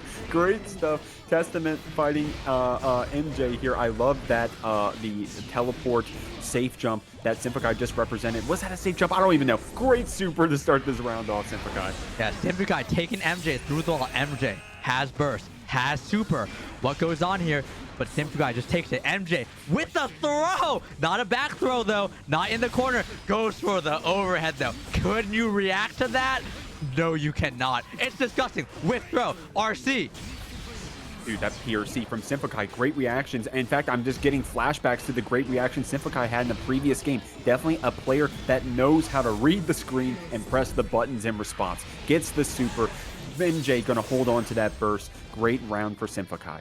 Yeah, and SymphAkai taking round 1, but MJ, they both have full meter or full burst. But SymphAkai looks like they're getting it started first. MJ taking SymphAkai to the wall. Was the play here? It's so scary to go in against Testament, especially while they're throwing out all these fireballs. Tries to jump in. 6P of the gods coming out from SymphAkai. We've all been 6P'd by Testament, I'm sure of it. Oh man, yeah. I mean, when Testament 6Ps, they hit everybody in the world. All that's how big the hitbox is. When Testament 6Ps, they hit your fucking ancestors, your great grandfather, your great great grandfather. But Johnny taking it through the wall. SymphAkai, all the meter to work with in the world. But MJ full screen, Vault RC. We've seen it time and time again. This should take the round. It's not enough though. 6-8, not enough damage. So close. Say jam, help us. Oh man, okay, and then, so we got burst, we got 50 tension, we still have HP. What the teleport? I didn't even see it happen. Okay, YRC weaves out from MJ going straight to overhead Mistfinder. What an amazing instant TK Mistfinder after what I've actually never seen that happen. I've never seen anyone do that, but maybe I haven't watched enough MjKurase. Yeah, definitely a player that needs to be on your radar if you're competing in Guilty Gear Strive. MjKurase, definitely one of the best reps on Johnny and one of the better players here in the NA scene at the current moment. Yeah, and here we go. It looks like we're going to go through the wall, though. SymphAkai taking MJ straight through the wall. Not going to really have much in terms of meter or anything on both sides, but MJ very close to building it. Tap dust. Deflection from MJ. Yeah, I kind of like that from MJ saying, hey, I don't want to guess. I know I got the stain on me and you want to open me up. Oh. What a throw. Once again, not a forward throw, though, to keep SymphAkai in the corner, but it's probably fine. Oh, my God. Vault RC. They've been saying it. Neutral skip. Neutral skip USA. No, oh my God. The throw to take the first game. What a back and forth between both players, though. But MJ coming out with game 1 against SymphAkai. Those throws were going crazy there at the end, and I mean that's the simplest layer 1 of Johnny, right? You throw the card, you want to block the guard crush. Oh wait, you're throwing me? You're throwing me twice? Great stuff right there, MJ. Strike and throw. They've been saying it. But here we go. We're going into game 2. What is the adjustment coming out from SymphAkai to deal with what Johnny's been doing? Run up, throw. We looking like Potemkin out here? And the wild assault from MJ to try to keep that pressure going as well. The risk was building up for simfKai. We do have the 50 meter for MJ. It looks like it's going to be spent on that overhead misfire, trying to take that burst from simfKai. Yep, and oh, simfKai teleports in, managed to get clipped by MJ. It's so scary, and now we're at that full screen again where Testament likes to be at. MJ dodging these birds. Yeah, dodging the birds. Oh my lord, call this Petco. simfKai with a nice little Arbiter combo, catching with the Crow as well, picking up into the super. simfKai, wow, great stuff. Yeah, we're going through the wall, but look at the meter on MJ. Look at the burst. MJ has so much that he can work with. Blocks the Arbiter side. Does he manage to burst? Yes, he does opt to burst here. Vault RC. Vault again! Goes for the throw. There's a card on top of simfKai. Doesn't matter. Throws it again. But MJ opts to dash in and do nothing. Really interesting option. I can't imagine that he might have wanted that because simfKai didn't really have any meter or anything to be scared of. But yeah, very interesting. Yeah, you know, that backdoor into the card was really cheeky. I wonder if Kurase did realize that the card was going away and was trying to set something up. But yeah, while we were analyzing that, simfKai has already gotten 2 awesome interactions, still basically his full HP, and is trying to secure this round. Yeah, simfKai goes to the overhead, goes for deflect shield. MJ representing these deflect shields against simfKai says, I don't want to guess. I mean, I'll have the game do it for me. Just use the deflect shield, but I don't know. Maybe does he want those wild assaults? But MJ just backing up, and simfKai going in there, gets the wild assault, and this should be game for simfKai.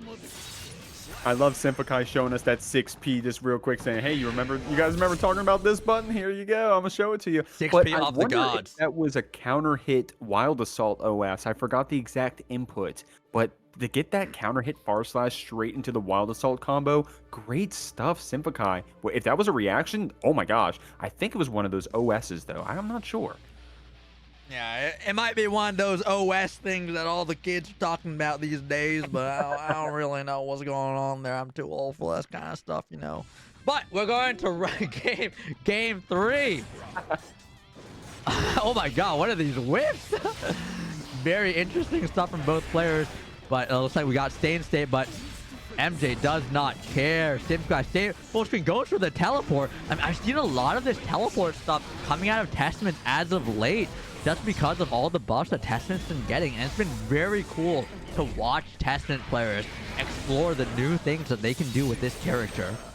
Yeah, for sure, but you can't talk about the new Testament stuff without highlighting the new Johnny stuff. You know, the consistency on that card toss out of Vault, that was definitely a huge one, and you see a lot of Johnny's represented, and we saw, I think it was the first game that MJ was able to secure with that PRC Vault, so we'll have to see. Oh my god, a block on the super, but simfKai managed to steal the corner with the RC. MJ opts to use his burst there. He does have meter to do something, but now you're playing this full screen game. And look at these teleports coming out from simfKai. Playing this spacing game. Keep away. Ring around the rosy. You can't touch me, but then all of a sudden says, hey, I'm going full screen. Nuh-uh, I'm right in front of you, brother. Get hit low. Testament is so awesome. And I wonder if simfKai is representing a lot of these teleports simply because if MJ sets a card up, does nothing, sets a card up, and then we teleport away from it, like, oh my god, what a waste of time, right? Yeah, so, exactly. It's a waste of a setup. Teleporting around. Yeah, but simfKai getting these hits in, though, all of a sudden, it's getting a little dicey. I mean, you're gonna be taking straight into core, get that wall break. MJ, once again, does have mirror to work with, almost has enough for burst. Will get it. The wild start to get rid of the burst. He uses his first, though, and baited by simfKai. simfKai up 2-1. Man, this has been a crazy game so far. simfKai definitely showing us that awesome Testament stuff. Dude, simfKai also, by the way, an amazing Testament player. I feel like it's a character that we don't get to see too much representation on this highest level. Of course, we got we got some Yoho spill around here online. We do have some of these other online names on that Testament. I know we got Jeekly Cobalt as well. Shout out to my Jeekly friends. But man, simfKai definitely one of the better, if not the best Testaments. Yeah, I mean, arguably the best Testament out there. I mean, we've seen some Testaments in TNS as of late with Fubuki VR, but simfKai been solid since day one. We've been seeing it But MJ, no slouch on his own, showing this pressure in the corner, keeping tskrBrian there. tskrBrian, no burst. And MJ putting it on the pressure, should be able to take the round. Very, very strong and convincing round from MJ, and he still has his burst coming into round 2.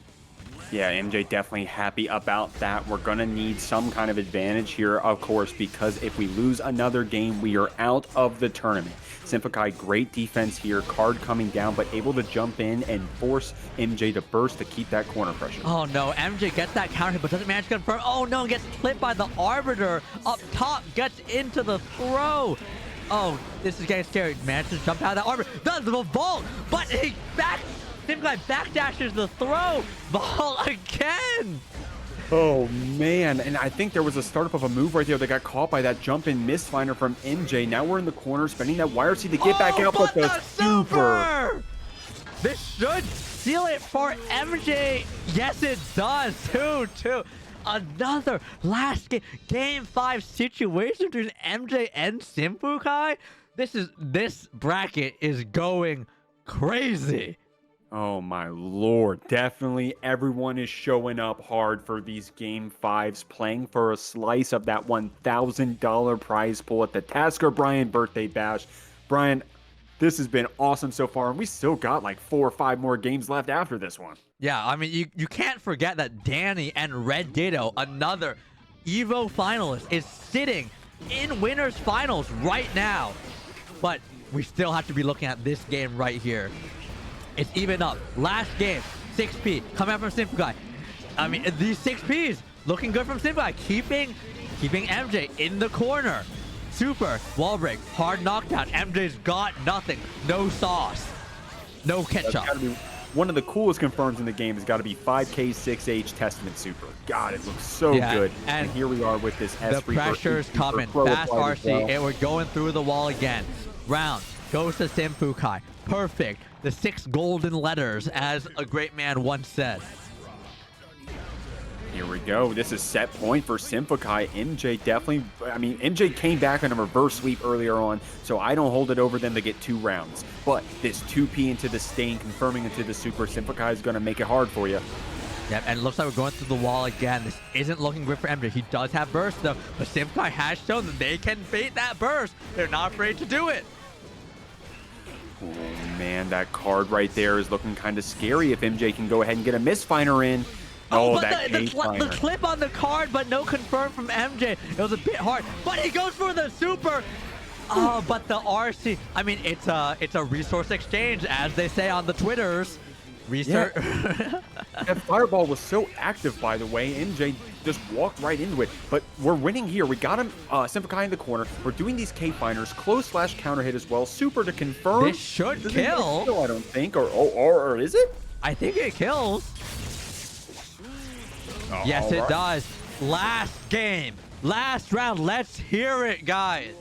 Oh my God, what crazy sets we've been having. How many last rounds have we had? The teleport, other side after the misfinder. tskrBrian taking MJ. Other side again, MJ. Not slipping though. Paying attention, has his monitor on. Oh, and the crowd is going crazy in this game 5. I can't even tell who they're rooting for. Is it MJ or tskrBrian? Chat, you're going to have to tell me as we get this hard knockdown. MJ's got tskrBrian in the corner, trying to get that card applied K-Finer. Oh, the super! Does MJ return it? No, he does not. Backdashes up, tries to get that space back. But this is so scary, but tskrBrian on for the Arbiter side, gets super for their troubles. And now we got cards going in. But the burst comes out. Oh, the whiff! It's so terrifying! That's no version, though! MJ moves on after an incredible game 5 from both MJ and tskrBrian. Oh my God. Dany versus RedDitto. Let's see it. Yeah, here we are down at the stage. I love this pressure, or rather this neutral coming out from both of our players right here. But RedDitto already awake to bait that burst. PRC to confirm into a wall splat as well. Great start, RedDitto. Yep, and I mean, Dany had to use his burst there. Sadly got it baited, but RedDitto also uses his burst. And now it's looking like potentially an even game in terms of resources. but Dany gets a slight hit, but doesn't manage to confirm off of it. And that stun dipper red RC into the H stun edge. I've seen this combo a million times. Great stuff, Dany, closing out that round. Yep. I mean, Dany gets round 1, but, you know, RedDitto, oh, you can never count him out. Gets that 6-3, doesn't manage to convert, though. And looks like we're... Oh, no, the run-up throw. And here we go. We have to hold this mix. Holding that mix, trying our best over here. I love to see it. Dire Claps coming out. 5H counter hit from RedDitto. Fudra arc from Dany into the throw. Man, kind of scrambly here. Wall splat for your troubles. Yep, and we're going through the wall. Not a hard knockdown, though. And RedDitto returns in kind with the buttons on the wall break, but Dany runs up full screen throw. The Kai Kisuke special sent him straight through the wall with the lightning. Damn. That's all I gotta say to that. Great stuff right there, Dany, taking that first game. We got Mort dogged apparently on the side of RedDitto. Hey man, we hate those hero augments according to RedDitto.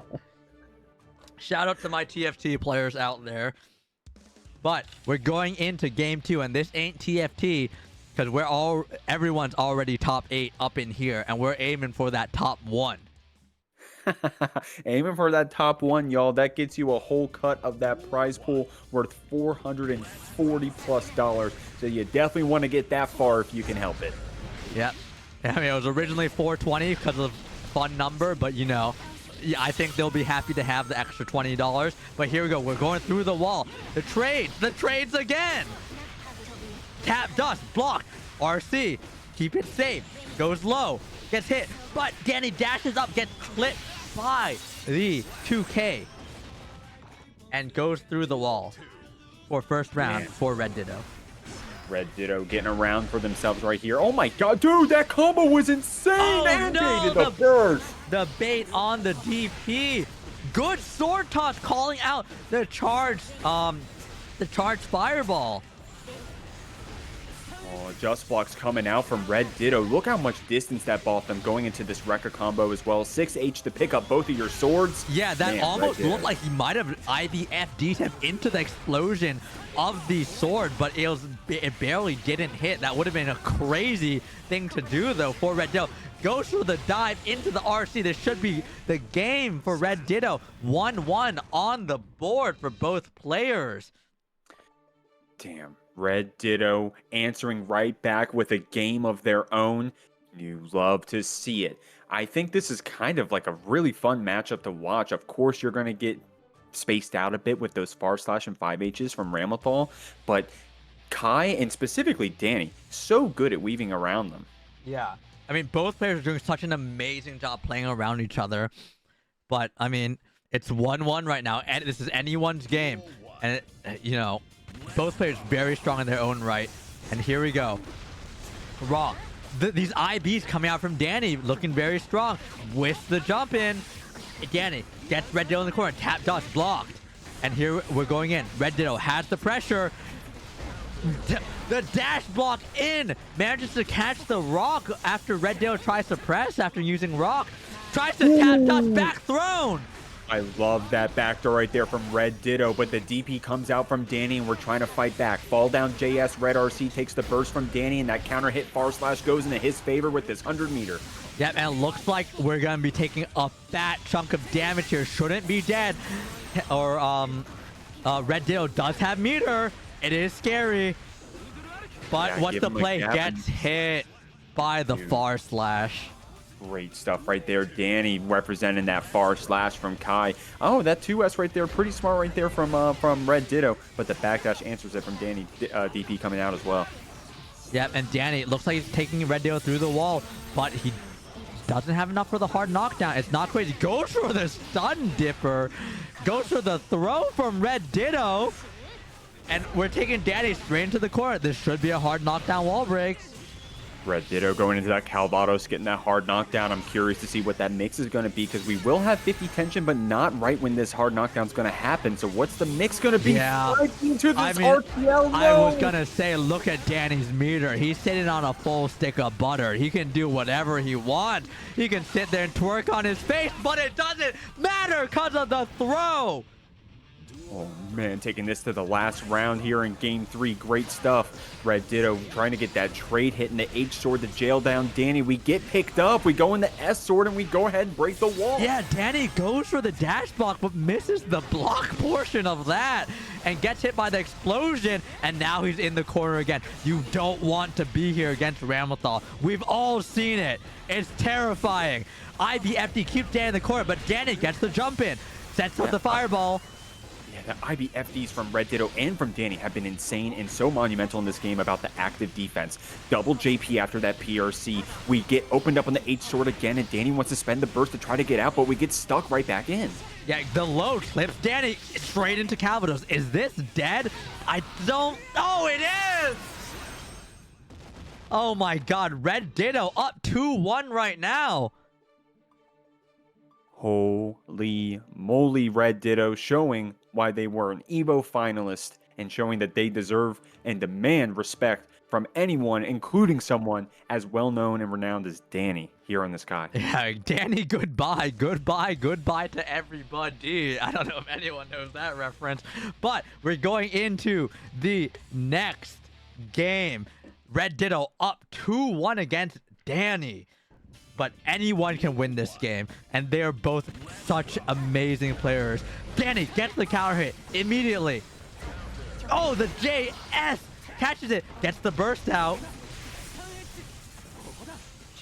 Here we go, trying to get that aerial special in, but Dany gets a hit, gets the Wild Assault to get the OTG as well. Dany's so good at those confirms, so great with the Wild Assault usage. Even if we're not breaking the wall with it anymore, we're using it in our combos, we're opening people up, especially like with his 5D red RC. Yeah, it was very interesting that he didn't opt to break the wall with super there, but it ended up turning out well for him regardless. But so Dany's up one round right now, but RedDitto responded in kind. Ends up taking the wall break. Massive damage coming out on Dany, but it's not a hard knockdown, but gets the counter hit. We're going through the wall again. Hard knockdown. Here we go, Calvados for the... Oh my god, look at the red. Jesus, looks like a Twizzler on the side of Dany's HP. We got the positive bonus. We didn't connect with the Rekka because of the backdash, and Dany went for a 6K to try to make things up, but the whiff punish from RedDitto. Yeah, the backdash RC was so good.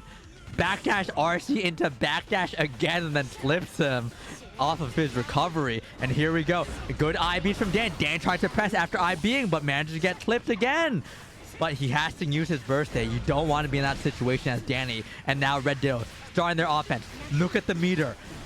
RedDitto can do anything that he wants with that meter, but it doesn't matter. Dany mashes. And now it's Dany's turn. Going at that RTL, going to carry all the way to the wall for a break as well. But we got so many resources on the side of RedDitto. We just got to be creative on how we use them. Oh, super PRC back throw into the low, into the Calvados. This should be dead. Oh my god, what a super PRC from RedDitto. And this is definitely not a matchup you're going to get to see very often, y'all. So lock in and take some notes, please. TechAMEK open up with that 5K, a classic Bedman opening. Probably their best button to open with to deal with other players' buttons. But not enough, gets counter hit, and now it's MJ's turn. Goes for the throw. TechAMEK off for the deflection. That burst is gone, and you're going through the wall. Oh, going through the wall, taking a lot of damage. MjKurase building up that meter, but TechAMEK had a lot of time to just run right up and start doing this pressure. Did you see that air stall into the throw? That was incredible from TechAMEK, but MJ's got them. TechAMEK just raw throwing out the spin. Rotation on deck. Oh man, we're churning butter out here with those spins, but MjKurase with the full screen super is going to confirm into a reset low to close out that round. Yeah, amazing awareness from MJ to throw out that super from full screen, knowing full well that most Bedmans are going to try and throw some kind of projectile at you from that range. And so catching it, even though he was in the air. But now MJ getting a good start here. Card set up, and now we're running in. MJ showing that vault throw time and time again, but now TechAMEK gets the start. Yeah, and unfortunately, it's the back throw, so we didn't keep the corner, but that's not a big deal if we can just open you up with the misfinders regardless. But TechAMEK spending that burst, trying to get back out, and Senga into the super. Great confirm from MjKurase. It's not close enough to kill, but the low will kill. And that's a quick game one for MJ. But, I mean, TechAMEK was showing some good stuff there. We'll have to see what the adjustments that he has to make in game 2 to deal with what MJ's been throwing out. We've seen a lot of vault into throw from MJ, but you know, the second you try and call that out, it's gonna be vault card. It's gonna be vault card RC. I mean, MJ's trying to get away with so much right now. Yeah, it's I mean, that's what you kind of have to do and strive in general. It's such a volatile game. You got to open up with some crazy options to get the mental stack, you know, out of whack as early as you possibly can. And TechAMEK right here with a good combo starting off this round. Yep, and here comes the pressure. I mean, you know, people say Bedman's bad, but I mean, I guess he's bad at neutral, but once he's on you, this gets scary, especially if you don't have any kind of reversal and you're going through the walls with how much HP? Oh my god! Dude, and the empty hop low that you couldn't see because of the explosion. I think that TechAMEK has some awesome dragon install situations that I just have not I can't seen see. before. I'm blind. I can't see. And we're going through the wall again, so it looks like I think TechAMEK, he should have something stocked up. No, he does. Yeah, he does. He has the ball, but it doesn't matter. MJ jumps in, card set up. Here we go. Full screen, scary stuff all the time, but it's not going to be a hard knockdown here. Only saving grace for TechAMEK right now, but look at the meter. Yeah, so many resources for TechAMEK right now, but that 2K is going to stall our approach a little bit. We are going to try to do this red RC after 236S, but the barre from MJ. What the two fuck supers is back to back. What? No, what? What? What the fuck? sorry. There's kids in the audience. What the heck? That was an insane decision to super there from TechAMEK. I can't say I agree with it, but who knows what he was thinking. In the heat of the moment, anything goes. TechAMEK over here cooking something. I don't know what it is, but good forward throw right there from MJ. Dead framing as well. K Finder to try to keep you in the corner. Nice open up with the overhead. We're going to get this positive bonus after this super. Yeah. I mean, this is going to be such a scary situation from TechAMEK. He will have burst after that wall break, but I mean, are you just getting baited? Are you just getting thrown? Oh my god, he goes off for deflect shield and immediately gets hit with that far slash. Wow. I mean, all I'll say is that super situation, I don't think anyone's ever seen that exact situation like that. Why did TechAMEK super? Why did MJ super? Who knows?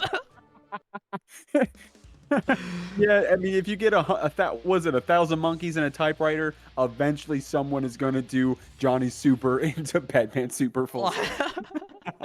Who knows what anyone was thinking in that situation? But let's see. This round, Johnny gets the first hit, and we're going through the wall again. TechAMEK does have burst, but it's so scary, as always, to do anything. It's not hard knockdown, though. The 5P, we get the conversion, but there is meter on MJ's side. Oh, unfortunately, the 6P whiff, so MJ was ready with the punish, but the second 6P gets the counter hit, and then we go into the super as well. Great blocks, a lot of tension going back and forth, trying to keep things safe. TechAMEK gets the corner and the wall break, though. Oh, no, just the reset. That's what we call a good old resource exchange on the Twitters, but TechAMEK does have to use his burst, and now we're going in. Oh, but burst used on the side of MJ. But look, TechAMEK standing on a card. You don't want to be there. And this should be the round. Yes, it is with the J. It's MjKurase. And keep that in mind. Put respect on the name. If you forget, don't worry. He'll just super you next round and remind you.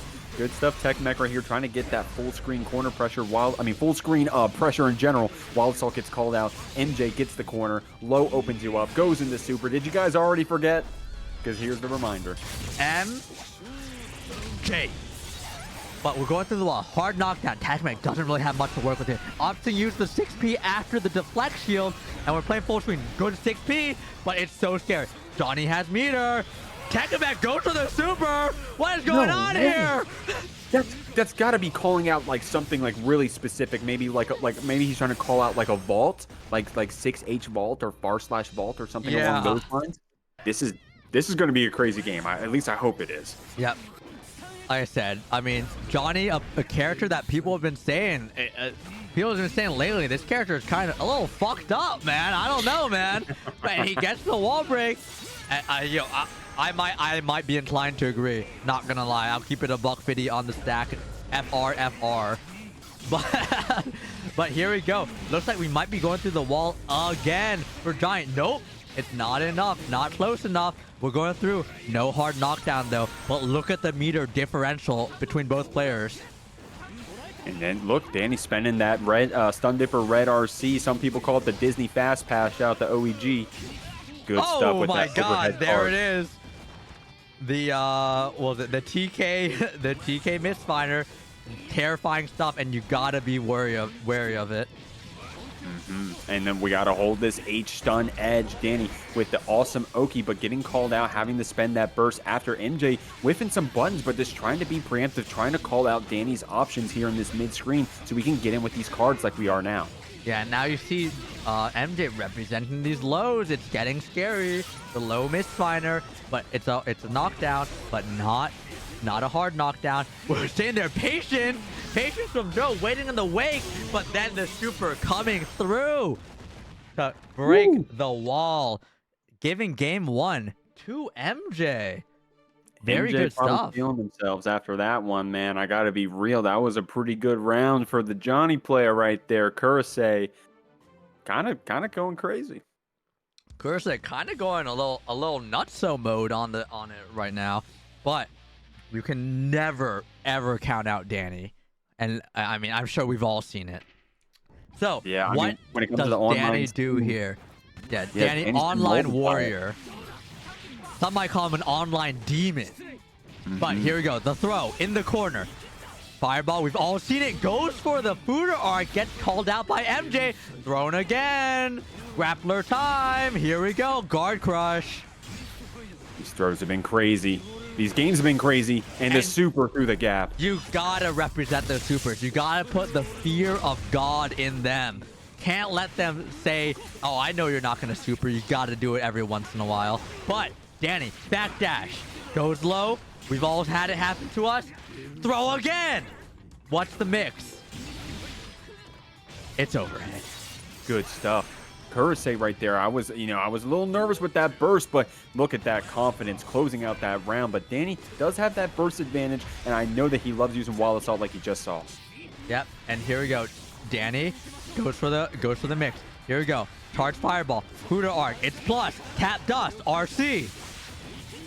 Here we go, going through the wall. It's not a hard knockdown though. There's no meter on any one side really. MJ opted for wake up and Senga, crazy stuff, and he will pay the price for such tomfoolishness. Yeah, Dany's saying, hey, you got to get that stuff out of here, homie. I know you just won a game, but you're not going to get a Twitter clip too. I like this from MJ, trying to get this wall assault combo established, but the 6P from Dany answers the pressure. Safe jab 5K into the throw. Great stuff. Catches the backdash. Here we're going through the wall again. Super. Shock state. But look at the meter. Always got to be watching the meter. Goes for the backdash. Here we go. Runs up. But Dany has not been a stranger to that DP. You always have to count on him potentially doing it. We go for the super. Does he RC to continue? No, he does not. When this burst coming out from Dany, trying to get out of the corner. Now, of course, MJ has their own, but Dany going straight into RTL. If you didn't press it, you didn't have a chance. But it's not far enough. Oh no! But I think MJ opted for backdash there and got caught. Oh, it's so scary to burst immediately there. To be honest.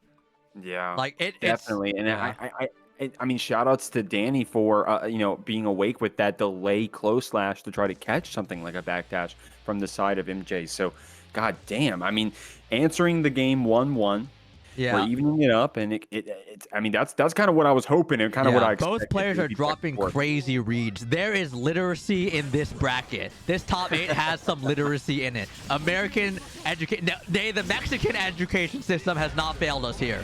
Yeah, no player left behind. Oh my God, the DP baited, and we're going through the wall. Super hard knockdown. Look at the life lead for MJ. Damn, and Dany's saying, I know your name, homie. I can see it on the screen, but Johnny, MJ, still trying to remind you. Yeah. MJ saying, que es mi nombre? And Dany saying, I don't give a shit. I will DP, brother. And we're going in. Goes for the throw. Backdash from MJ. This should be it. Oh, no. Ooh. The throw, the back throw. It can happen to any of us. It can happen to you too, but this burst from Johnny, from MJ, trying to get out of the situation, but all of that meter from Dany. Oh no! It's an absolute disaster. Dany getting this game. MJ failing to close it out. So tragic. Yeah, and unfortunately for MJ, the burst lead goes to Dany's favor. Means we can open up with either a burst defensively early on or possibly some wild assaults if we get a nice counter hit. But MJ's winning right now in terms of corner pressure. Dany trying to fight back out. Yeah, there's the 6K. We get the knockdown. Here we go. We're going through the wall. But look at the burst meter. Dany has it. I can't imagine Dany would want to use burst in this round, seeing as how there still is a round 3. Yeah, there's no way Dany uses burst here. And he's out of it.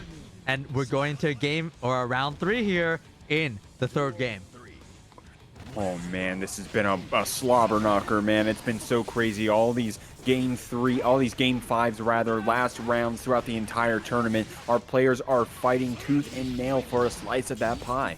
Yeah, look, I mean, amazing backdash from MJ. He's gonna get the wall break here. We have the super. We're going through the wall. Hard knockdown. This is looking really good for MJ. He's gonna have positive. He's gonna have burst advantage after that positive. He's so worried about that super, about that DP. Manages to RC out of that, but gets hit by 6P for his troubles.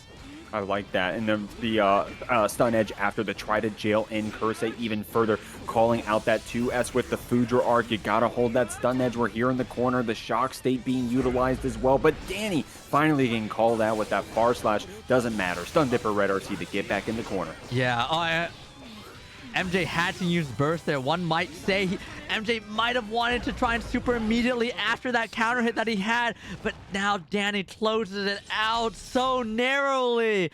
Oh, MJ was so close to being able to close that out after that counter hit, but just could not confirm in time against Dany. And now we're up 2-1 for Dany against MjKurase.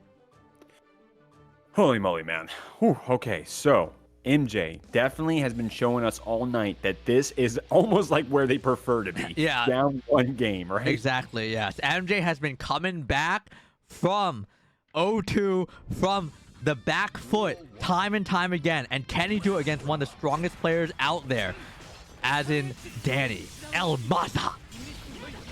Okay, jumping right over that H stun edge and using our misfinders as well, but damn. MJ just tanking those fireballs to the faces. I don't give a fuck, brother. This shit ain't nothing to me, man. We're getting opened up. Wild assault to take us to the corner, getting the wall splat as well. Dany going to confirm in the super for this hard knockdown, but there's a lot of resources for MJ over here. Oh, He's no. got to send them if we can. Yeah, MJ opted for backdash, gets clipped, and gets sent to the wall. He's still alive! MJ has so much meter. You might as well send it! And he RC'd out of it because he sees that is a safe option from Dany, but then gets clipped by the far slash. MJ does have burst here, so it's not a terrible situation, but it's still not ideal, but that's ideal for MJ. Oh man, baiting that burst, great stuff. MJ, the FDs are coming out from Dany to try to get back out of this corner if they can help it. Counter hit far slash is going to give you some benefit for your troubles. We're going to open up MJ, OTG combo as well. Now we got things looking bad for MJ's side. And once again, MJ has the meter! He doesn't care! Woo! He does not care. You gotta use it at that point. You got nothing to lose. MJ opts to RC. He's gonna take the corner. Goes for the overhead. Dany blocks. Oh, and Dany's got a lot of meter too. If they can just get a chance to spend it, they are on set point. So the burst coming out from MJ was clutch. Oh no, and he gets slipped by the fireball. And that means that Dany is going to eliminate MjKurase. And I appreciate it so much. But we're going to our final game. And I hope you guys have enjoyed the stream so far. But we're going in. RedDitto with the throw. Dany returning with his own throw. Saying, don't give me that shit, brother. I can do it too.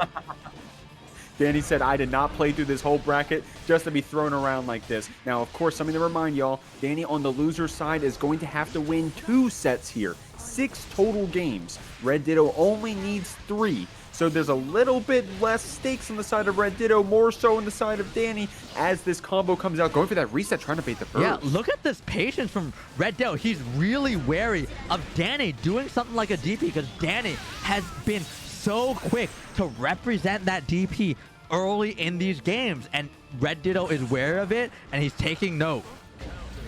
Oh, good counter hit. RedDitto wants the burst to try to get some distance back. Dany trying to punish with that far slash. I like that 5P after to keep yourself safe, and it rewards you with this wild assault combo. Yep, and it looks like we're going to go through the wall here. Not a hard knockdown. BRC, we got the charged fireball in your face. And now, look at where you're at. You're in the corner. You got RC. Dany, keep in. RedDitto in the corner. Tap, dust, block. And now, RedDitto punished, but can't really get too much of it. But now, here we go. What's the mix? Low. We're going in. We got the meter. RC, we're going straight to the corner. It can't be a hard knockdown, though. There's not enough meter. It's going to be a lot of damage, though. You're not going to complain about that damage. Got a lot of burst and resources on the side of Dany, though. About to get that burst. The 100 tension as well, but the positive bonus is cranking on the side of RedDitto, and we're about to have full resources, too, if we don't die this round. Yeah, Dany just throwing out these tap dodges. You said you blocked tap dodge 3 times in a row? Are you going to block it the 4th? I don't give a fuck, brother. Man, that RedDitto overhead combo was insane, going that JP into the 5D after. Dany here in the corner, gets picked up with the rock, closes out with 6H. RedDitto takes the first game of Grand Finals. And as RedDitto, I'm sure you're very happy you're in this situation. You're in Grand Finals. You're in winners. You're up 1 game. It's against Dany, one of the greatest to ever do it. But we're coming back. Game 2. What's Dany's adjustment? Oh man, Dany, dude, I definitely was working a lot with those 5Ps, with the 2Ks, all those stubby light normals when you were close enough to RedDitto were really paying off against Ramlethal. But I think, honestly, RedDitto had a lot of awesome mix in that last game. Yeah, RedDitto really representing what he can do with this mix, and while at the same time respecting Dany, respecting that DP. And just backing up when he saw that Dany had meter, when he could potentially RTL, and keeping the pressure up. Oh, the backdash getting called out right there by that far slash from Ramlethal. Stun Dipper, Red RC comes out for Dany. We're going to take RedDitto to the corner if we don't burst, that is. Yep, and here we go. We're back full screen again. Gets that counter hit. Where's the burst? Ooh. There it is! And RedDitto should get this round. Incredible stuff from RedDitto.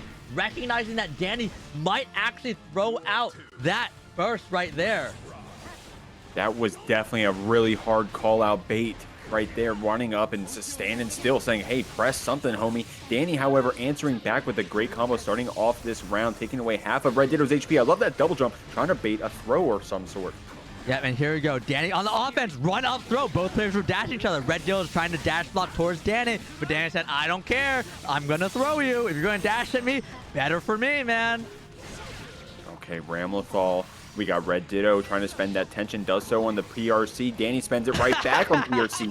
5P close out the round. Yeah, the PRC for the 5P. Once he saw that Ramlethal had already committed to a button in the air there. Very good stuff from Dany, very good recognition. But now it's all of a sudden Ramlethal time in the corner. Oh, what a great air-to-air. We're going through the wall. Laser beams. I love that. I love how the 2H links perfectly into the Calvados, ends up taking all the damage away. The flex shield coming on the side of Dany, and the DP getting baited. Dany opting for the DP finally. He had not represented it for a good amount of time, but RedDitto with the patience, taking it immediately with the super, putting him up 2-0 against Dany in Grands. Oh no. Guys, If we need to throw Dany some support maybe, because it's looking a bit rough right now. We all know Dany can do it, but is there any Dany fans in the chat right now? There's got to be at least one Dany fan in the crowd of 1.2 billion people. Let me hear ya. Yeah, we've got 1.2 billion in the crowd in Jeekly Stadium right now. And here we go. Dany has to opt to use his burst right there. Gets counter hit into rock, into combo. Is it going to be the wall break? No, it is not. Oh, man. PRC to keep this extension going into the super as well. Gets the round. We're on that point of the tournament, Brian. Potentially the last round of the tournament. Dany getting that bar slash counter hit though, but opts to back up, but still manages to keep him in the corner. But good retaliation from RedDitto, but Dany still has the corner, but now it's reverse. Oh man, 2H into the S sword. Great stuff here from RedDitto. Didn't have the tension for the super, but look at the damage regardless. One more interaction could close out the tournament. It's so scared to be Dany right now, but he gets the super. But you have to be wary of that meter on Ramlethal, and there it is. Dany was wary. The burst! Oh my god!